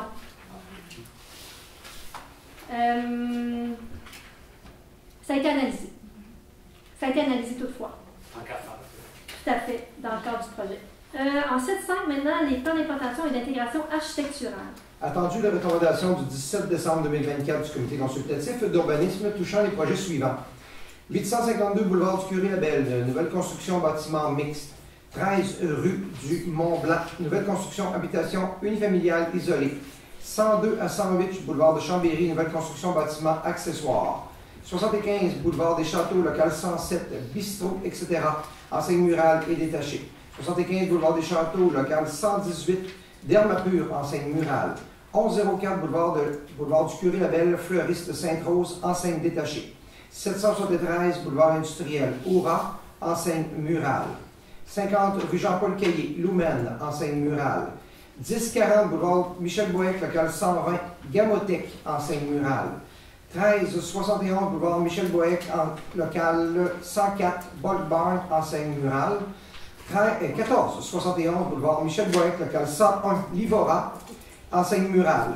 Attendu que ces projets sont conformes aux objectifs et critères établis au règlement 1423 sur les plans d'implantation et d'intégration architecturale, en conséquence, je propose d'approuver les plans d'implantation et d'intégration architecturale soumis, sujet aux conditions formulées aux recommandations du comité consultatif d'urbanisme. Merci, M. Marino. Donc, questions, commentaires sur ces différents PIA? C'est bon? C'est donc adopté à l'unanimité. On va passer maintenant au point 8, donc le point ressources humaines, en l'approbation d'une nouvelle structure salariale. Attendu que la Ville a mandaté la firme en rémunération Normandin-Beaudry afin de l'accompagner dans l'optimisation de son infrastructure de rémunération pour le personnel cadre. Attendu que suite à cette analyse, la structure salariale des cadres a été revue dans le but de maintenir le positionnement et la compétitivité de la Ville sur le marché. Attendu que les modifications proposées permettent de répondre aux besoins en matière d'attraction de talent, de rétention de personnel et de cohérence entre les différents niveaux de gestion. En conséquence, je propose d'approuver les nouvelles structures salariales des employés cadres, et ce, rétroactivement au 1er janvier 2025. Merci, M. Pinard. Donc, la structure salariale datait de 2016, si je me rappelle bien. Donc, il était à propos de l'actualiser, bien sûr, comme on dit, là, dans une optique d'attraction et de rétention des employés cadres, mais aussi pour assurer l'équité entre les différents services municipaux. Alors, voilà, c'est un grand travail qui a été fait par nos ressources humaines. Autre question, commentaire? Ça va? Donc, adopté à l'unanimité. En 8.2, maintenant, une confirmation d'embauche. Alors, je propose de confirmer l'embauche de M. Stéphane Massé au poste de cadre de chef d'opération au service de sécurité incendie, à compter du 22 janvier 2025 pour un remplacement temporaire d'une durée indéterminée. Merci, M. Dufault. Donc, c'est pour pallier l'absence de deux chefs aux opérations. Alors, c'est pour ça que c'est une durée indéterminée. Alors, écoutez, on souhaite la bienvenue à M. Stéphane Massé au sein de notre organisation. Autre question, autre commentaire? Autre question, mais commentaire, ça va? C'est donc adopté à l'unanimité. En 8.3, maintenant, une confirmation d'embauche pour un chauffeur journalier C. Je propose de confirmer l'embauche de M. Joe Vilcaromero Oliver au poste permanent de chauffeur journalier C au service des travaux publics, et ce, rétroactivement au 5 janvier 2025. Merci, M. Marino. Donc, c'est à la suite de mouvements de personnel. M. Oliver est à la Ville depuis 2021 comme temporaire. Maintenant, il tombe permanent. Donc, on va lui souhaiter une bonne continuité là, au sein de notre organisation, dans sa fonction. Autre question, autre commentaire? Ça va? C'est donc adopté à l'unanimité. En 8.4, une autre confirmation d'embauche pour une technicienne administrative. Alors, je propose de confirmer l'embauche de Mme Anne Brideau au poste permanent de technicienne administrative au service des ressources humaines, rétroactivement au 13 janvier 2025, et ce, conditionnellement à la réussite de sa probation, de sa période de probation. Merci, Mme Murray. Donc, c'est à la suite d'un départ à la retraite de la titulaire de poste. Alors, Mme Brideau est dans la salle? Non? OK. OK. Alors, on lui souhaite la bienvenue, bien sûr. On lui souhaite la bienvenue au sein de notre organisation, puis on lui souhaite beaucoup de succès aussi dans ses nouvelles fonctions. Autre question, commentaire? Ça va? C'est donc adopté à l'unanimité. 1.8.5, un dépôt des rapports des embauches. Je propose de prendre acte du dépôt par la directrice du service des ressources humaines du rapport des embauches en vertu du règlement 1551 déléguant à certains fonctionnaires le pouvoir d'autoriser l'engagement de personnel pour la période du 16 novembre au 15 décembre 2024. Merci, M. Magnana. Il y a beaucoup d'employés là-dedans du service des loisirs là, qui composent cette liste d'employés. Autre commentaire? Ça va, comme à chaque mois finalement, c'est adopté à l'unanimité. En 8.6, la suspension d'un employé. Alors, je propose d'ordonner la suspension sans solde pour une durée d'une journée de l'employé numéro 616, lequel devrait être purgé à la date déterminée par le directeur du service concerné. Merci, M. Bertrand. Commentaire? C'est bon, c'est donc adopté à l'unanimité. On va passer maintenant aux affaires du Conseil. En 9.1, l'autorisation de la participation des élus à différentes activités. Je propose d'autoriser les membres du Conseil identifiés à l'annexe jointe à la présente résolution pour en faire partie intégrante à représenter la Ville aux différentes activités apparaissant à cette annexe et, le cas échéant, à ratifier ses participations. Merci, M. Allaire. Donc, à la liste, on voit notamment notre participation au niveau de la fondation de l'hôpital Saint-Jérôme, auquel on était présent, qui dessert notre territoire, et aussi au dîner d'amitié, bien sûr, auquel on participe de façon régulière. Oui, excusez-moi. Donc, d'ailleurs, j'en profite pour vous saluer, Mme Lavoie. Merci d'être là ce soir, puis merci pour votre implication là, au sein de notre collectivité. Autre question, commentaire? Non. Ça va, c'est donc adopté à l'unanimité. En 9.2, maintenant, contribution municipale pour un accès logis, à rive gauche. Attendu que la Ville de Blainville contribue financièrement via la Communauté métropolitaine de Montréal, la CMM, au projet de construction de 100 nouveaux logements abordables et subventionnés de l'organisme Habitation Rive-Gauche dans l'immeuble situé au 1045 boulevard du Curé-Labelle. Attendu que le projet fait l'objet d'une subvention dans le cadre du programme d'habitation abordable Québec, le FAC, et d'une subvention dans le cadre du programme Accès Logis volet 1 et volet 3.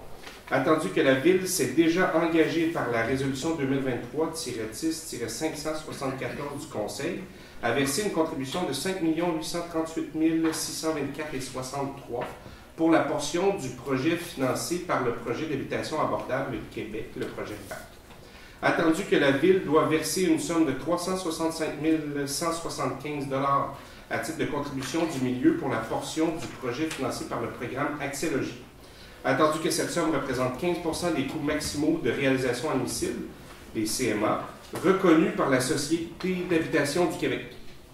Attendu que cette contribution sera remboursée par la Ville, remboursée à la Ville par la Communauté métropolitaine de Montréal, la CMA. En conséquence, je propose d'autoriser le versement d'un montant de 365 175 $ à l'organisme Habitation Rive-Gauche à titre de contribution du milieu pour la portion du projet financé par le programme Accès Logis. Merci, M. Allaire. Donc, beau bâtiment qui devrait prendre vie sous peu là, sur le boulevard du Curé-Labelle, juste ici, là, dans notre pôle citoyen, justement. C'est magnifique. Exact. Donc, 100 nouveaux logements abordables avec tous les besoins qu'on connaît là, en termes d'habitation au Québec actuellement. On est fiers d'y contribuer à la ville de Blainville. Donc, c'est un projet avec un modèle financier là, basé sur 2 programmes. Donc, le programme FAC, 5,8 millions. On a déjà fait cette contribution-là. Là, maintenant, on vient donner notre contribution pour le programme Accès Logis. Alors, voilà. Beau projet dont on est fiers. Autre commentaire? Question commentaire? C'est bon? C'est donc adopté à l'unanimité. En 9.3 maintenant, le 3 de subventions et aides financières. Attendu la politique municipale d'aide et de support financier actuellement en vigueur à la municipalité, attendu que des sommes sont disponibles à même le budget afin de soutenir financièrement des organismes partenaires aux citoyens dans la réalisation de projets ainsi qu'aux fonds de l'excellence, en conséquence, je propose d'autoriser ou d'entériner le versement des subventions et autres formes d'aide financière apparaissant aux 2 listes jointes à la présente résolution. Merci, Mme Perron. Donc, il y a plusieurs subventions qui ont été données à des athlètes qui fait rayonner notre ville régionalement ou national ou même international au niveau de l'escrime, patinage artistique, en baseball, en judo et j'en passe. Puis aussi différents éléments de soutien financier auprès d'organismes sociaux, dont notamment la Maison des Jeunes puis la Maison de mi-temps qui vient en aide aux femmes victimes de violences conjugales. Donc, en gros, c'est ce qu'on retrouve dans cette résolution. Alors, autre commentaire? C'est bon? C'est donc adopté à l'unanimité. En 10 maintenant, Direction générale et mairie, en 10-1, abandon d'un caractère de rue. Alors, je propose que la ville de Blainville décrète la fermeture de la rue Legault entre le chemin de la Côte-Saint-Louis-Est et la rue Commerce-de-Serre sur l'ancienne assiette, soit le lot 5 140 479 et composant notamment les actuels lots 6 226 022, 23, 24, 25, 6 338 829, 6 448 374 et 75, et retire à toute fin que de droit le caractère de rue pouvant subsister sur ces lots. Merci, M. Dufault. Donc, c'est une technicalité administrative. Là. À la suite du changement de rue, on se rappellera de la rue de Gaulle, où on voit beaucoup de beaux bâtiments industriels là, qui ont été érigés dans les dernières années. Donc, autre question, commentaire? Ça va, c'est adopté à l'unanimité. En 10-2 maintenant, c'est le dépôt des certificats. Je propose de prendre acte du dépôt par le greffier des certificats concernant la procédure d'enregistrement des personnes habiles à voter tenue du 6 au 10 janvier 2025 sur des règlements suivants. Règlement 1675-1, règlement 1695 et règlement 1696. Merci, M. Paquet. Donc, il n'y a pas eu de signature pour ces 3 règlements. Donc, c'est un dépôt. Question, commentaire? Ça va, c'est donc adopté à l'unanimité. En 10-3, le dépôt du procès-verbal de correction. Je propose de prendre acte du dépôt par le greffier du procès-verbal de correction concernant une modification apportée à la résolution 2024-09-463 adoptée le 17 septembre 2024. Merci, M. Mayana. Donc, c'est un numéro de lot qui est à corriger, ce qui est fait avec le dépôt de ce procès-verbal de correction. Autre question, commentaire? Ça va, c'est donc adopté à l'unanimité. En 10-4, maintenant, un octroi de mandat. Je propose de mandater la firme Trivium Avocat pour représenter la Ville dans le cadre du dossier de la Cour supérieure du Québec numéro 700-17-02140-248. Merci, M. Pinard. Question, commentaire? C'est adopté à l'unanimité. En 11, maintenant, finances et approvisionnement. En 11-1, on est dans l'acquisition d'immobilisation. Alors, je propose d'autoriser les projets en immobilisation inscrits à la liste jointe à la présente résolution pour en faire partie intégrante au montant total de 178 743 et d'autoriser la directrice du service des finances et trésorière à approprier les dépenses en regard de chacun de ces projets à même le fonds de roulement pour la période d'amortissement prévue pour chacun d'eux. Merci, M. Bertrand. Donc, c'est toutes les devis pour des IMO en bas de 50 000 $. Voilà. Et qui sont déjà prévus au budget 2025 qu'on a déposé en décembre dernier. Autre question, commentaire? Ça va, c'est donc adopté à l'unanimité. En 11-2, maintenant, le dépôt du rapport des dépenses. Je propose de prendre acte du dépôt par la directrice du service des finances et trésorière de la liste des dépenses autorisées et des virements budgétaires effectués au cours du mois de décembre 2024 en vertu de la délégation de pouvoir contenu au règlement 1378. Merci, M. Mayana. Question, commentaire? C'est bon, c'est donc adopté à l'unanimité. En 11-3, un renouvellement de contrat. Alors, je propose de renouveler le contrat de la compagnie Mazout G. Bélanger Inc. pour la fourniture et la livraison de carburant diesel coloré pour la période du 1er mai 2025 au 30 avril 2026 au montant de 15 903,78 taxes incluses. Merci, M. Dufour. Donc, il y avait 2 options de renouvellement. Donc, cette année, c'est l'option 1 du renouvellement de ce contrat. Autre question, commentaire? C'est bon, c'est donc adopté à l'unanimité. On va passer maintenant aux technologies de l'information, communication et expérience citoyenne en 12.1, l'acceptation de propositions. Alors, je propose d'accepter la proposition de la compagnie Aerosoft Incorporée pour le soutien des applications de gestion documentaire et des réunions sans papier pour l'année 2025 au montant de 51 163,88 taxes incluses. Merci, Mme Murray. Donc, question, commentaire? C'est bon? C'est donc adopté à l'unanimité. C'est avec ça qu'on travaille ce soir d'ailleurs. cette application-là. On va passer maintenant au point 14, loisirs, culture, bibliothèque et vie communautaire. En 14.1, une acceptation de proposition. Je propose d'accepter la proposition de la compagnie Ebachar Electric Inc. pour le remplacement des luminaires des deux glaces de l'Arena au montant de 50 948 et 87, taxes incluses. Merci, M. Malenfant. Donc, il y avait deux entreprises qui ont été invitées à soumettre un prix.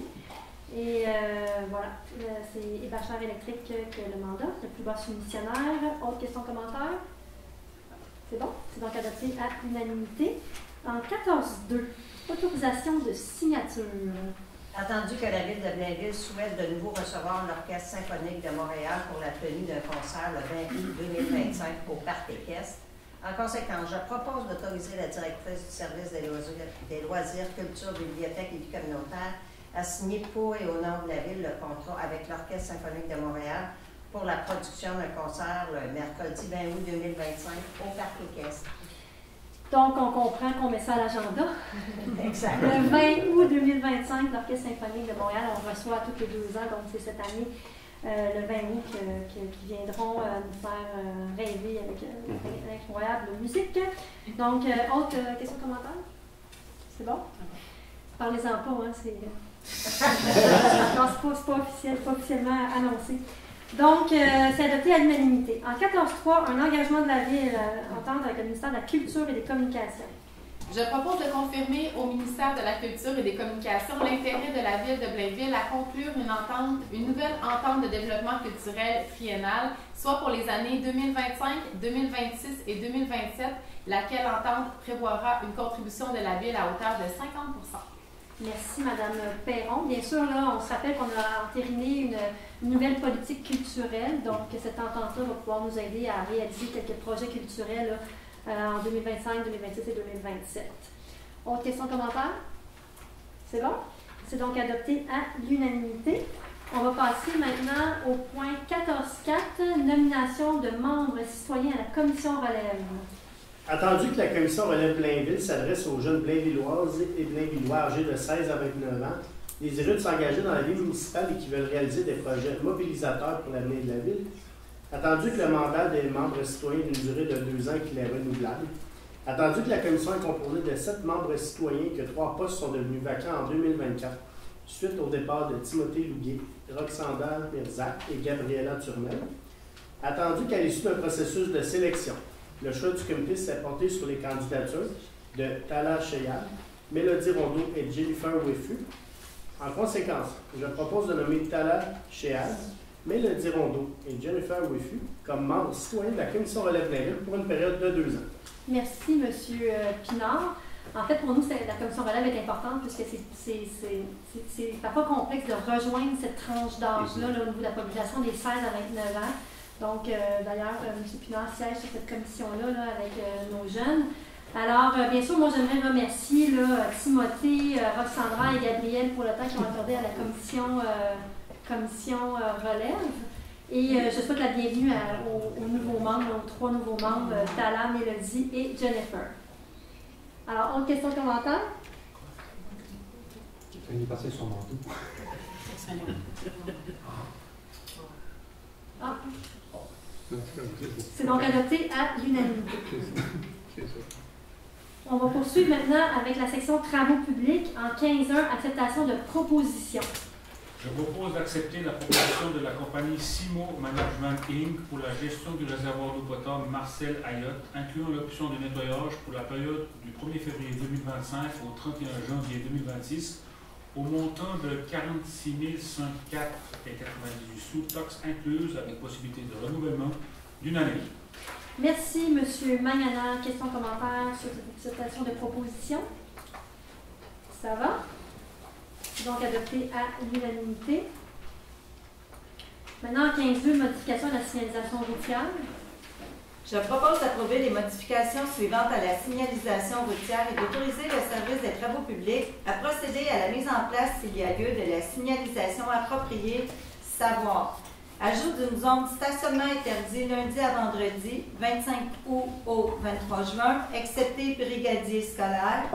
rue Maurice-Cullen, rue de la Cantinière, boulevard de Fontainebleau. Ajout de panneaux interdiction de tourner à droite et interdiction d'aller tout droit, rue Maurice-Cullen. Ajout de panneaux arrêt interdit, 20e avenue Ouest. Merci, Madame Collin. Donc, bien sûr, on a un comité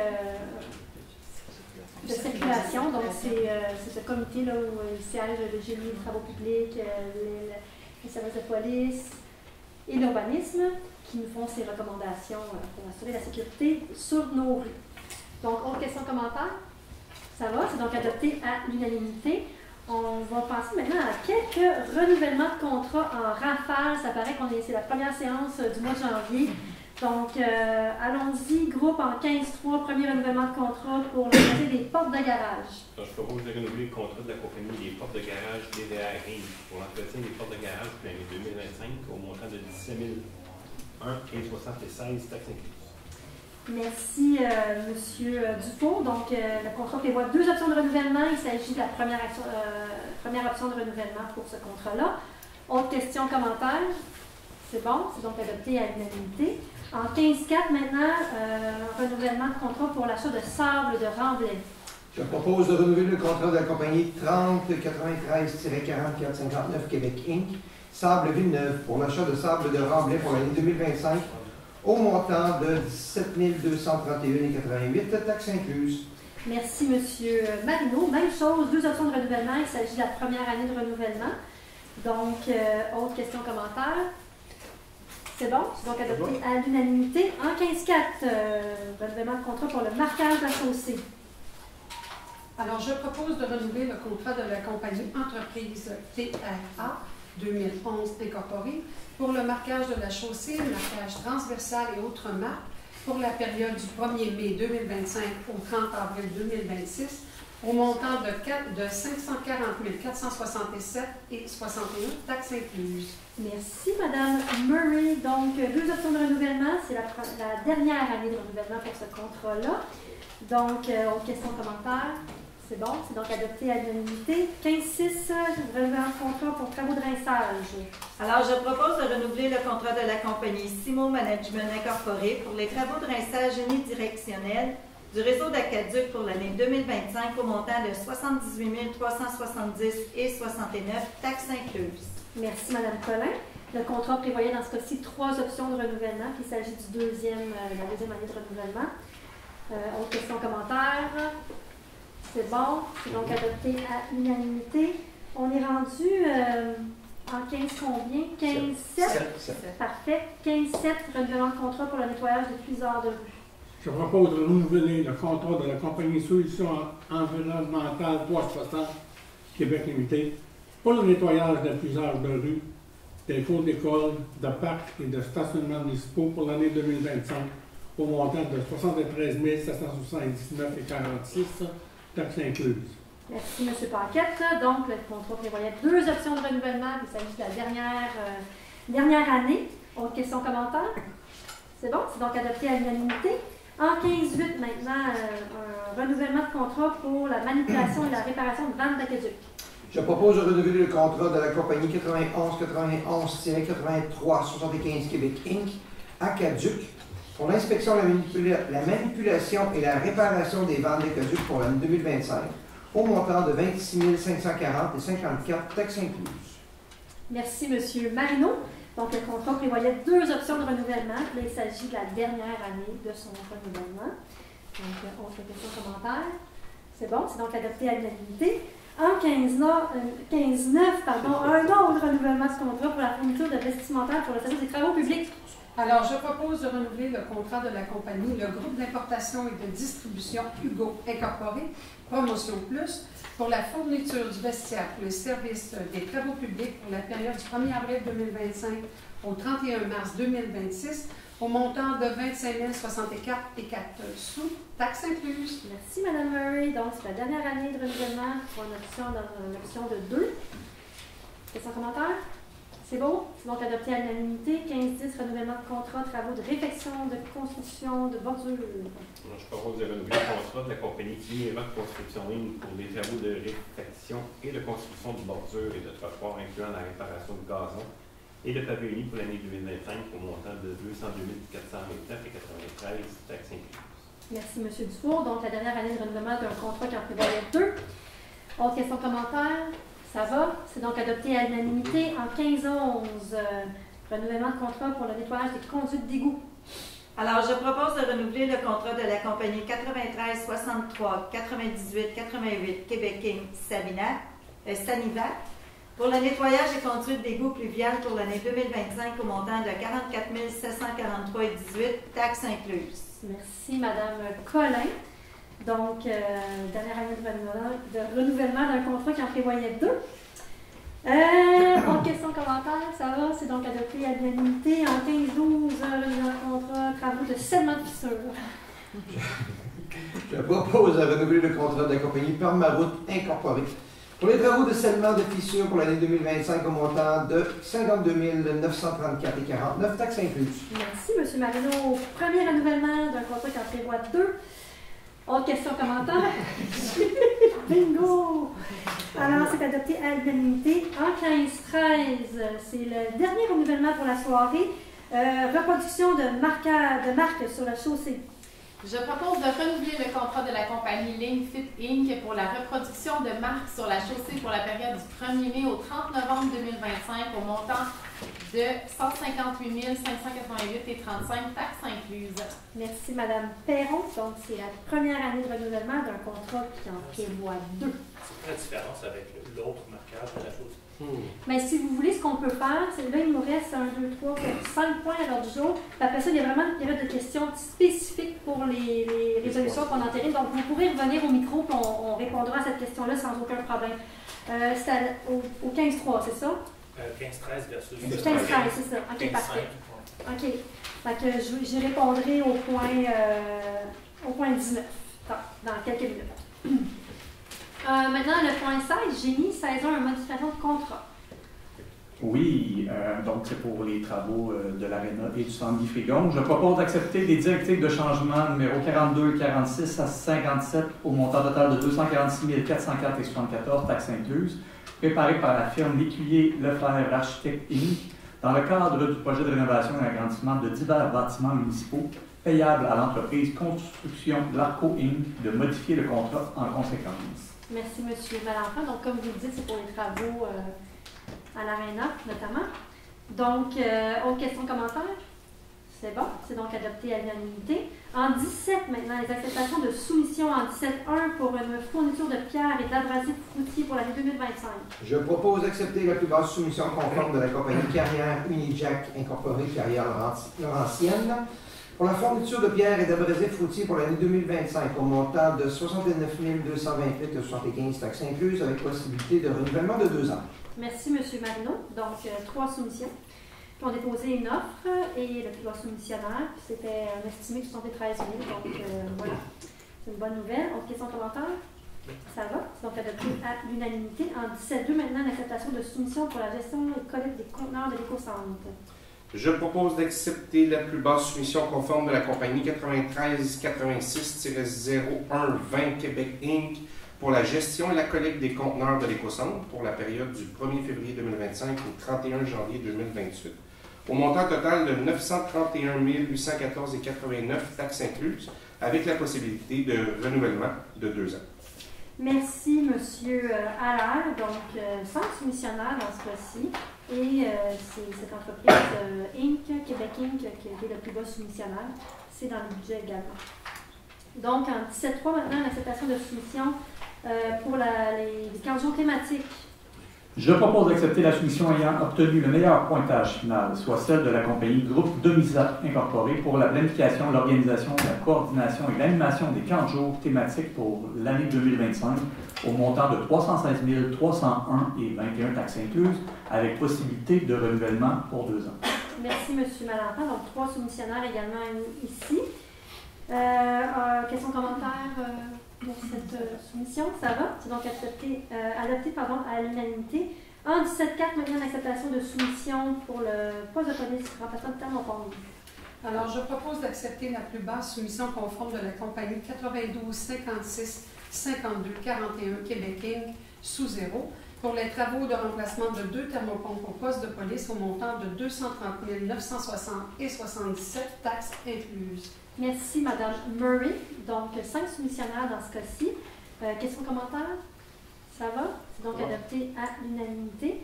On va aller maintenant au point ajouté à l'ordre du jour. Donc, en 18.1, modification à la résolution 2024-09-488. Je propose d'accepter l'offre d'achat amendée de la compagnie Bolduc Leroux Incorporée et de modifier la résolution 2024-09-488 adoptée à la séance du 17 septembre 2024 afin de remplacer le lot numéro 6 610 994 par le lot 6 110 994. Alors voilà. Merci, M.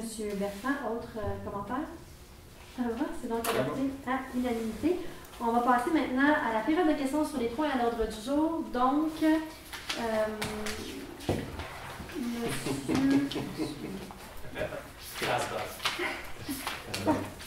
oui, c'est ça.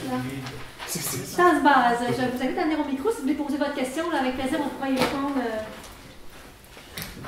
Toutes les questions sont bonnes. C'est juste une technicalité, je suppose, mais j'étais vraiment curieux parce que ça se répétait. Donc, 15.5, c'est marquage de la chaussée, marque transversale et autres marques. C'est quand même 540 000 $. Et après ça, 15.13, reproduction de marques sur la chaussée. Là, je n'ai pas noté combien, mais c'est 158 500. C'est des marques, mais je ne sais plus, je comprends pas. En fait, Donc, j'y réponds. Oui, ben Saint-Amand, s'il vous plaît. 15.13, c'est les marques, disons, longitudinales. Donc, du marquage à l'aide de véhicules qui se fait en roulant.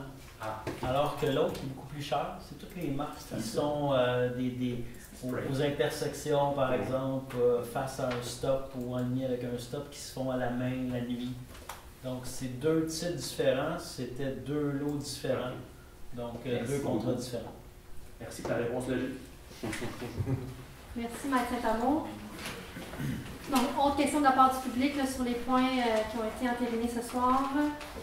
Par votre conseil, non, ça va. On va passer maintenant à la parole au conseil. Oui, donc, on va commencer avec M. Bertrand ce soir. Bonsoir. Bonsoir. Citoyens. Alors, Mme la mairesse, en décembre dernier, j'ai assisté avec mon collègue et maire suppléant, M. Magnana, à l'Assemblée générale annuelle de la Chambre de commerce de la CCITB. J'ai pu constater que cette fameuse Chambre de commerce, évidemment, est proactive, dynamique et bien gérée. Et nous sommes très fiers et très satisfaits du bilan de l'aile Blainville et du très bon travail fait par Mélanie Lancette, notre responsable liaison pour la ville. Alors, ce fut une très belle Assemblée générale. Et pour mes citoyens d'Alençon, pour mon quartier, alors je tiens à les informer de mon quartier, que j'ai rencontré le service du GIE et d'annoncer que pour que le parc d'Alençon et le parc Martel-Fortin aura des nouveaux réfections des jeux pour les enfants. Et les travaux seront exécutés à l'été 2025. Alors, je suis très content que ça puisse se faire à l'été 2025. Et on avait vraiment besoin. Donc, je remercie beaucoup le service du GIE pour son très bon travail et la collaboration. Alors, c'est tout pour moi, Mme la mairesse. Parfait, M. Bertrand. Merci beaucoup. M. Allaire. Bonsoir, Mme la mairesse. Bonsoir. Donc, 2 petits points très rapides pour moi ce soir. Le premier, que j'aborde très succinctement parce que mon collègue, M. Malenfant, parlera lui aussi d'une rencontre à laquelle nous avons assisté ce matin qui concerne un plan directeur de la forêt du Grand Coteau. Donc, 3 municipalités qui se regroupent ensemble pour réfléchir de façon concertée à une vocation, des interventions et puis une image d'un territoire que nous partageons et que les citoyens utilisent de façon quand même assez intensive. Donc, c'est le fun de participer à des rencontres comme ça où il y a plusieurs municipalités qui ont un but commun. C'est stimulant. Oui, en collaboration. Absolument. Tout à fait. Donc, mon deuxième point, en fait, concerne mon secteur. Simplement, comme on l'a mentionné aujourd'hui, l'immeuble Rive Gauche qui avance de bon train. La sélection des citoyens commence à se faire tranquillement par l'organisme. Donc, vous l'avez mentionné, prochainement, là, on a la structure. Maintenant, il va y avoir la vie qui va intégrer ce bâtiment-là. On est content. Donc, ça va alléger aussi le fait que la construction est moins présente. Ça va alléger un peu la circulation et le stationnement qui était dans les rues avoisinantes pour lequel certains citoyens étaient peut-être un petit peu incommodés. Mais donc, c'était temporaire. Maintenant, on passe à l'occupation de ce bâtiment-là de façon très positive. C'est bien. Merci, M. Allaire. Mme Collin? Moi, je vais vous parler du manoir Blainville, Madame la mairesse. Très bien. Vous savez que les aînés, bon, c'est important pour nous. Ils ont besoin, on manque d'espace, de logement. Alors, le projet du manoir Blainville 2 commence à prendre forme.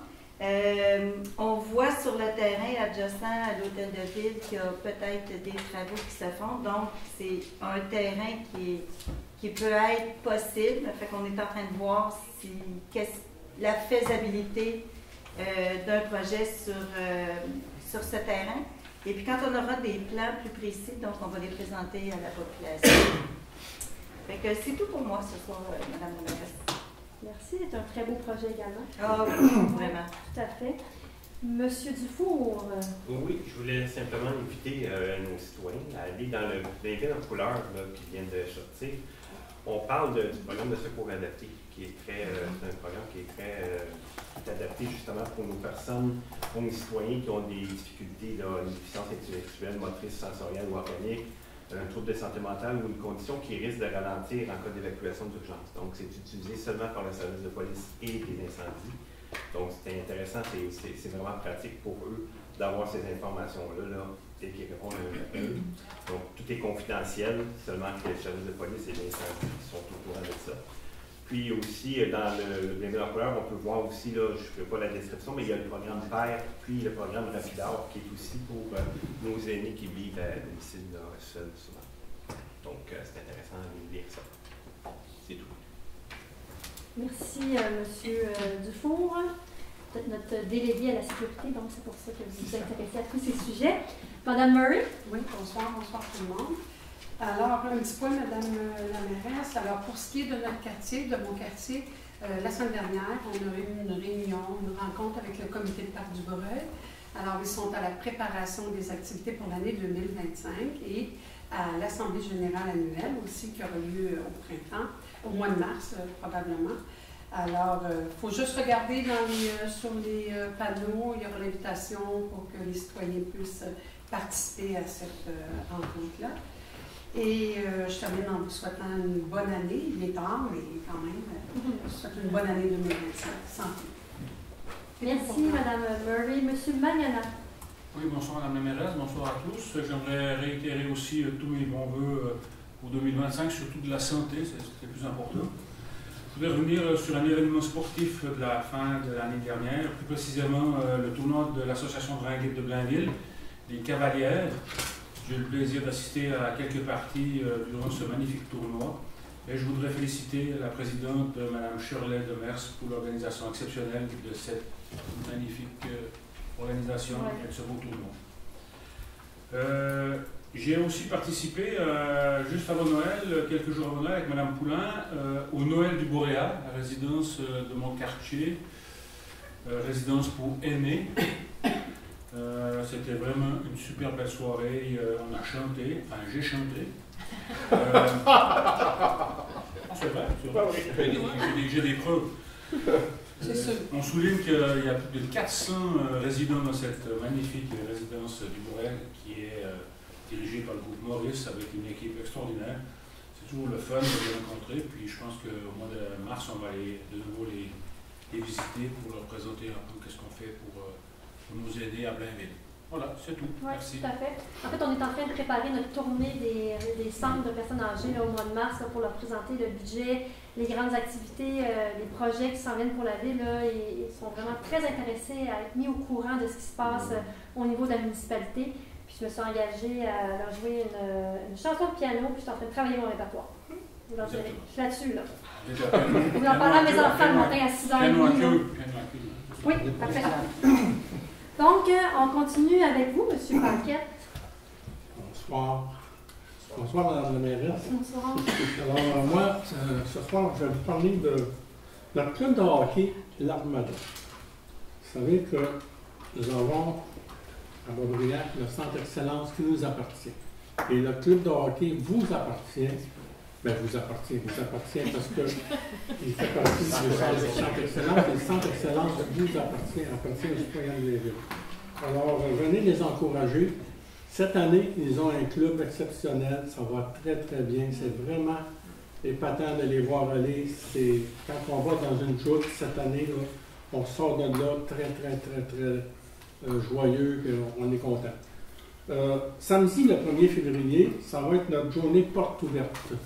Alors, si ça vous intéresse, la ville offre combien, Mme la mairesse? 400. Plusieurs centaines de billets. 400? Offre 400 billets aux citoyens de Blainville. Alors, vous êtes invités à vous inscrire, puis venez les voir et les encourager. Pour mon quartier, bien, comme je le dis souvent, comme c'est très bien géré, puis ils ont un conseiller exceptionnel, comme tous les conseillers d'ailleurs font partie de l'équipe de Mme Poulain, parce qu'on ne peut pas faire autrement. Mme Poulain est une mairesse exceptionnelle. C'est tout. La journée des canards. Ben, c'est pas ça. OK, on continue. Madame Perron. Oui, bonsoir. Un petit rappel, en fait, qu'il vous reste quelques jours pour proposer votre idée ou votre projet à caractère environnemental, oui, dans le cadre du budget participatif.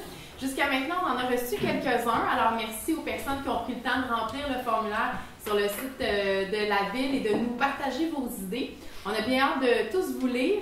On va annoncer les 5 projets finalistes à la fin mars. Ensuite, vous serez invités à voter pour votre projet préféré. Alors, vous avez jusqu'au 31 janvier pour proposer votre idée, votre projet sur le site de la Ville. Sinon, samedi, au parc du Domaine Vert, où c'est gratuit pour les citoyens de Blainville, c'est Lumino, où la lumière est mise à l'honneur dans le parc. On vous invite à venir participer à des activités, que ce soit la marche, le patin, la glissade, les grandes tyroliennes.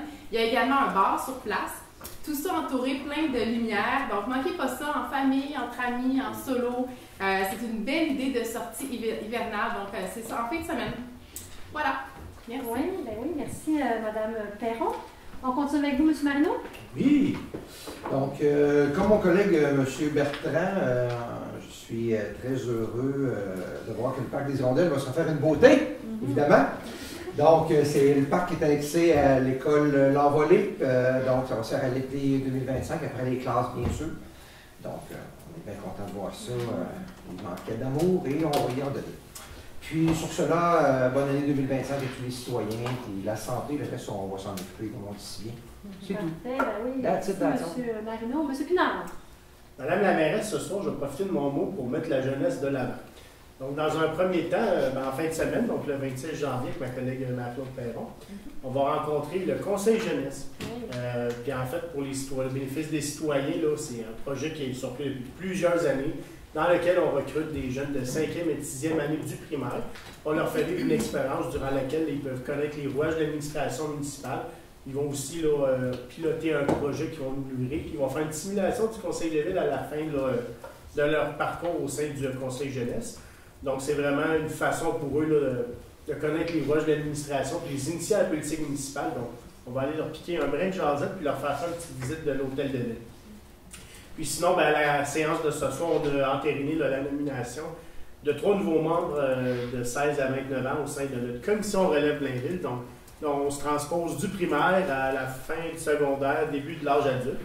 Donc, encore une fois, c'est des jeunes qui ont une occasion, pour des mandats de 2 ans, de soumettre des idées à l'administration municipale, là, pour que ce soit des projets ou pour nous aider dans les orientations qu'on prend là, au niveau de l'appareil municipal. Donc voilà, puis sinon, ben, pour cette année 2025, je souhaite à tous mes bons vœux également. Dans cette journée de câlin, ben, je nous souhaite un peu plus de douceur en 2025 parce qu'on le sait, parfois le ton peut monter vite, la politique parfois Ça devrait être un lieu d'échange et de collaboration et non de confrontation. Donc, je vous souhaite plus de douceur en 2025. Voilà. Et je vous ferai un câlin avant que vous quittiez ce soir dans la maîtresse. Merci, c'est ça. Exactement. Oui, Madame Ruel. Oui, je suis là. Okay. Le 14 février, je vous invite en grand nombre dans les sentiers du Camp-Char, on en a parlé tantôt, qui seront illuminés. C'est de 5h à 9h, donc on vous invite en grand nombre de venir voir ça. C'est toujours intéressant de visiter, en plus les sentiers du Camp-Char. Deuxièmement, le 15 février, nous aurons le spectacle de la grand-messe des Cowboys fringants. Alors, je vous invite aussi en grand nombre. Ça a compté de 19h. C'est pour spécifier les heures que je reprends la même chose. Troisième point que j'ai, c'est nos activités qui sont tous recommencées, c'est bien sûr. Mais c'est maintenant le temps de s'inscrire pour le Salon des métiers d'art qui aura lieu en novembre. Je sais que c'est loin, mais la période d'inscription est du 20 janvier au 20 février. Donc, il faut le faire maintenant si on veut être accepté. Et je souhaite bonne année à tout le monde. Merci à vous, Mme Ruel. On termine avec vous, M. Malenfant? Oui, merci, Mme Mairesse. Donc, en ce début d'année, je tiens à vous adresser les plus sincères vœux de bonheur, de santé aux citoyens présents, aux citoyens qui sont à l'écoute, membres de l'administration et à notre conseil. Je vous remercie de votre engagement, de votre implication et participation à la vie municipale. Et je me réjouis des milliers de projets que nous aurons ensemble à développer en 2025. Pour notre commission de loisirs, donc, vous en avez parlé brièvement, donc le souper des présidents. Donc, jeudi prochain, nous aurons le plaisir de tenir le souper des présidents, dont 65 organismes reconnus en sport communautaire et vie culturelle. C'est une activité significative qui démontre l'importance des services offerts par nos associations qui touchent plus de 8000 membres à Blainville. Donc, c'est vraiment un impact positif qui améliore la qualité de vie. Puis ces leaders de notre communauté contribuent fortement à notre réputation de la ville, de la famille où il fait bon vivre à Blainville. Programmation des loisirs, donc 1500 inscriptions. Le lancement de la programmation de loisirs hiver 2025 a rencontré un franc succès. Plus de 1500 inscriptions grâce à une offre diversifiée d'activités sportives, culturelles et récréatives. Petits et grands auront l'opportunité de découvrir de nouvelles passions et de poursuivre leurs activités favorites dans un environnement stimulant et convivial. Dans mon quartier maintenant, nous avons participé ce matin en effet à une rencontre qui a pour but l'élaboration du plan directeur de la forêt du Grand Coteau. L'objectif principal de ce projet est d'unifier les réseaux de sentiers qui traversent 3 villes, donc Blainville, Lorraine et Rosemère. Pour Blainville, ça touche quel sentier? Donc ça touche les sentiers du Boisé de Chambéry qui se font une beauté, qui sont en construction, et ainsi que les ravins de Fontainebleau. Donc, comme M. Allard en a parlé, bien, en effet, l'objectif de ce projet est de protéger ces sentiers-là, donc une vocation de protection de l'environnement, mais aussi de développer des sentiers de marche et essayer d'encadrer pour que les citoyens puissent puissent avoir des sentiers puis très bien balisés. Finalement, j'avais-tu d'autres choses? Oui. L'école de Chambéry, donc le calendrier de construction suit son cours pour une ouverture à l'automne 2025. Pourquoi j'en parle, c'est qu'il y a plusieurs citoyens qui m'appellent pour dire « Monsieur Malenfant, est-ce que mon enfant va aller à l'école de Chambéry? » C'est pas moi qui décide malheureusement, mais je vous invite quand même à consulter le site de la CSSMI. Vous avez un onglet qui est votre localisation d'école de dessert. Puis c'est un projet qui nous tenait à cœur à Blainville, donc la croissance démographique de Blainville et plus particulièrement celle de mon quartier, confirme le geste que nous avons posé en 2023 avec l'appel Tilter et l'achat du terrain pour la construction d'une école de plus de 600 élèves. Donc voilà, donc il est important de préciser que les élèves de 3e cycle auront la possibilité de choisir entre rester dans leur école respective présentement ou de rejoindre notre nouvelle école, une école innovante qui sera disponible, là, ce qu'on espère, je n'ai pas une boule de cristal, mais à date, ça serait en septembre 2025. Voilà pour moi. Merci à vous, M. Malenfant. Donc, on va procéder à la clôture de la séance. Madame Collin, voilà, ça fait l'unanimité. On vous remercie pour votre présence. Bonne soirée.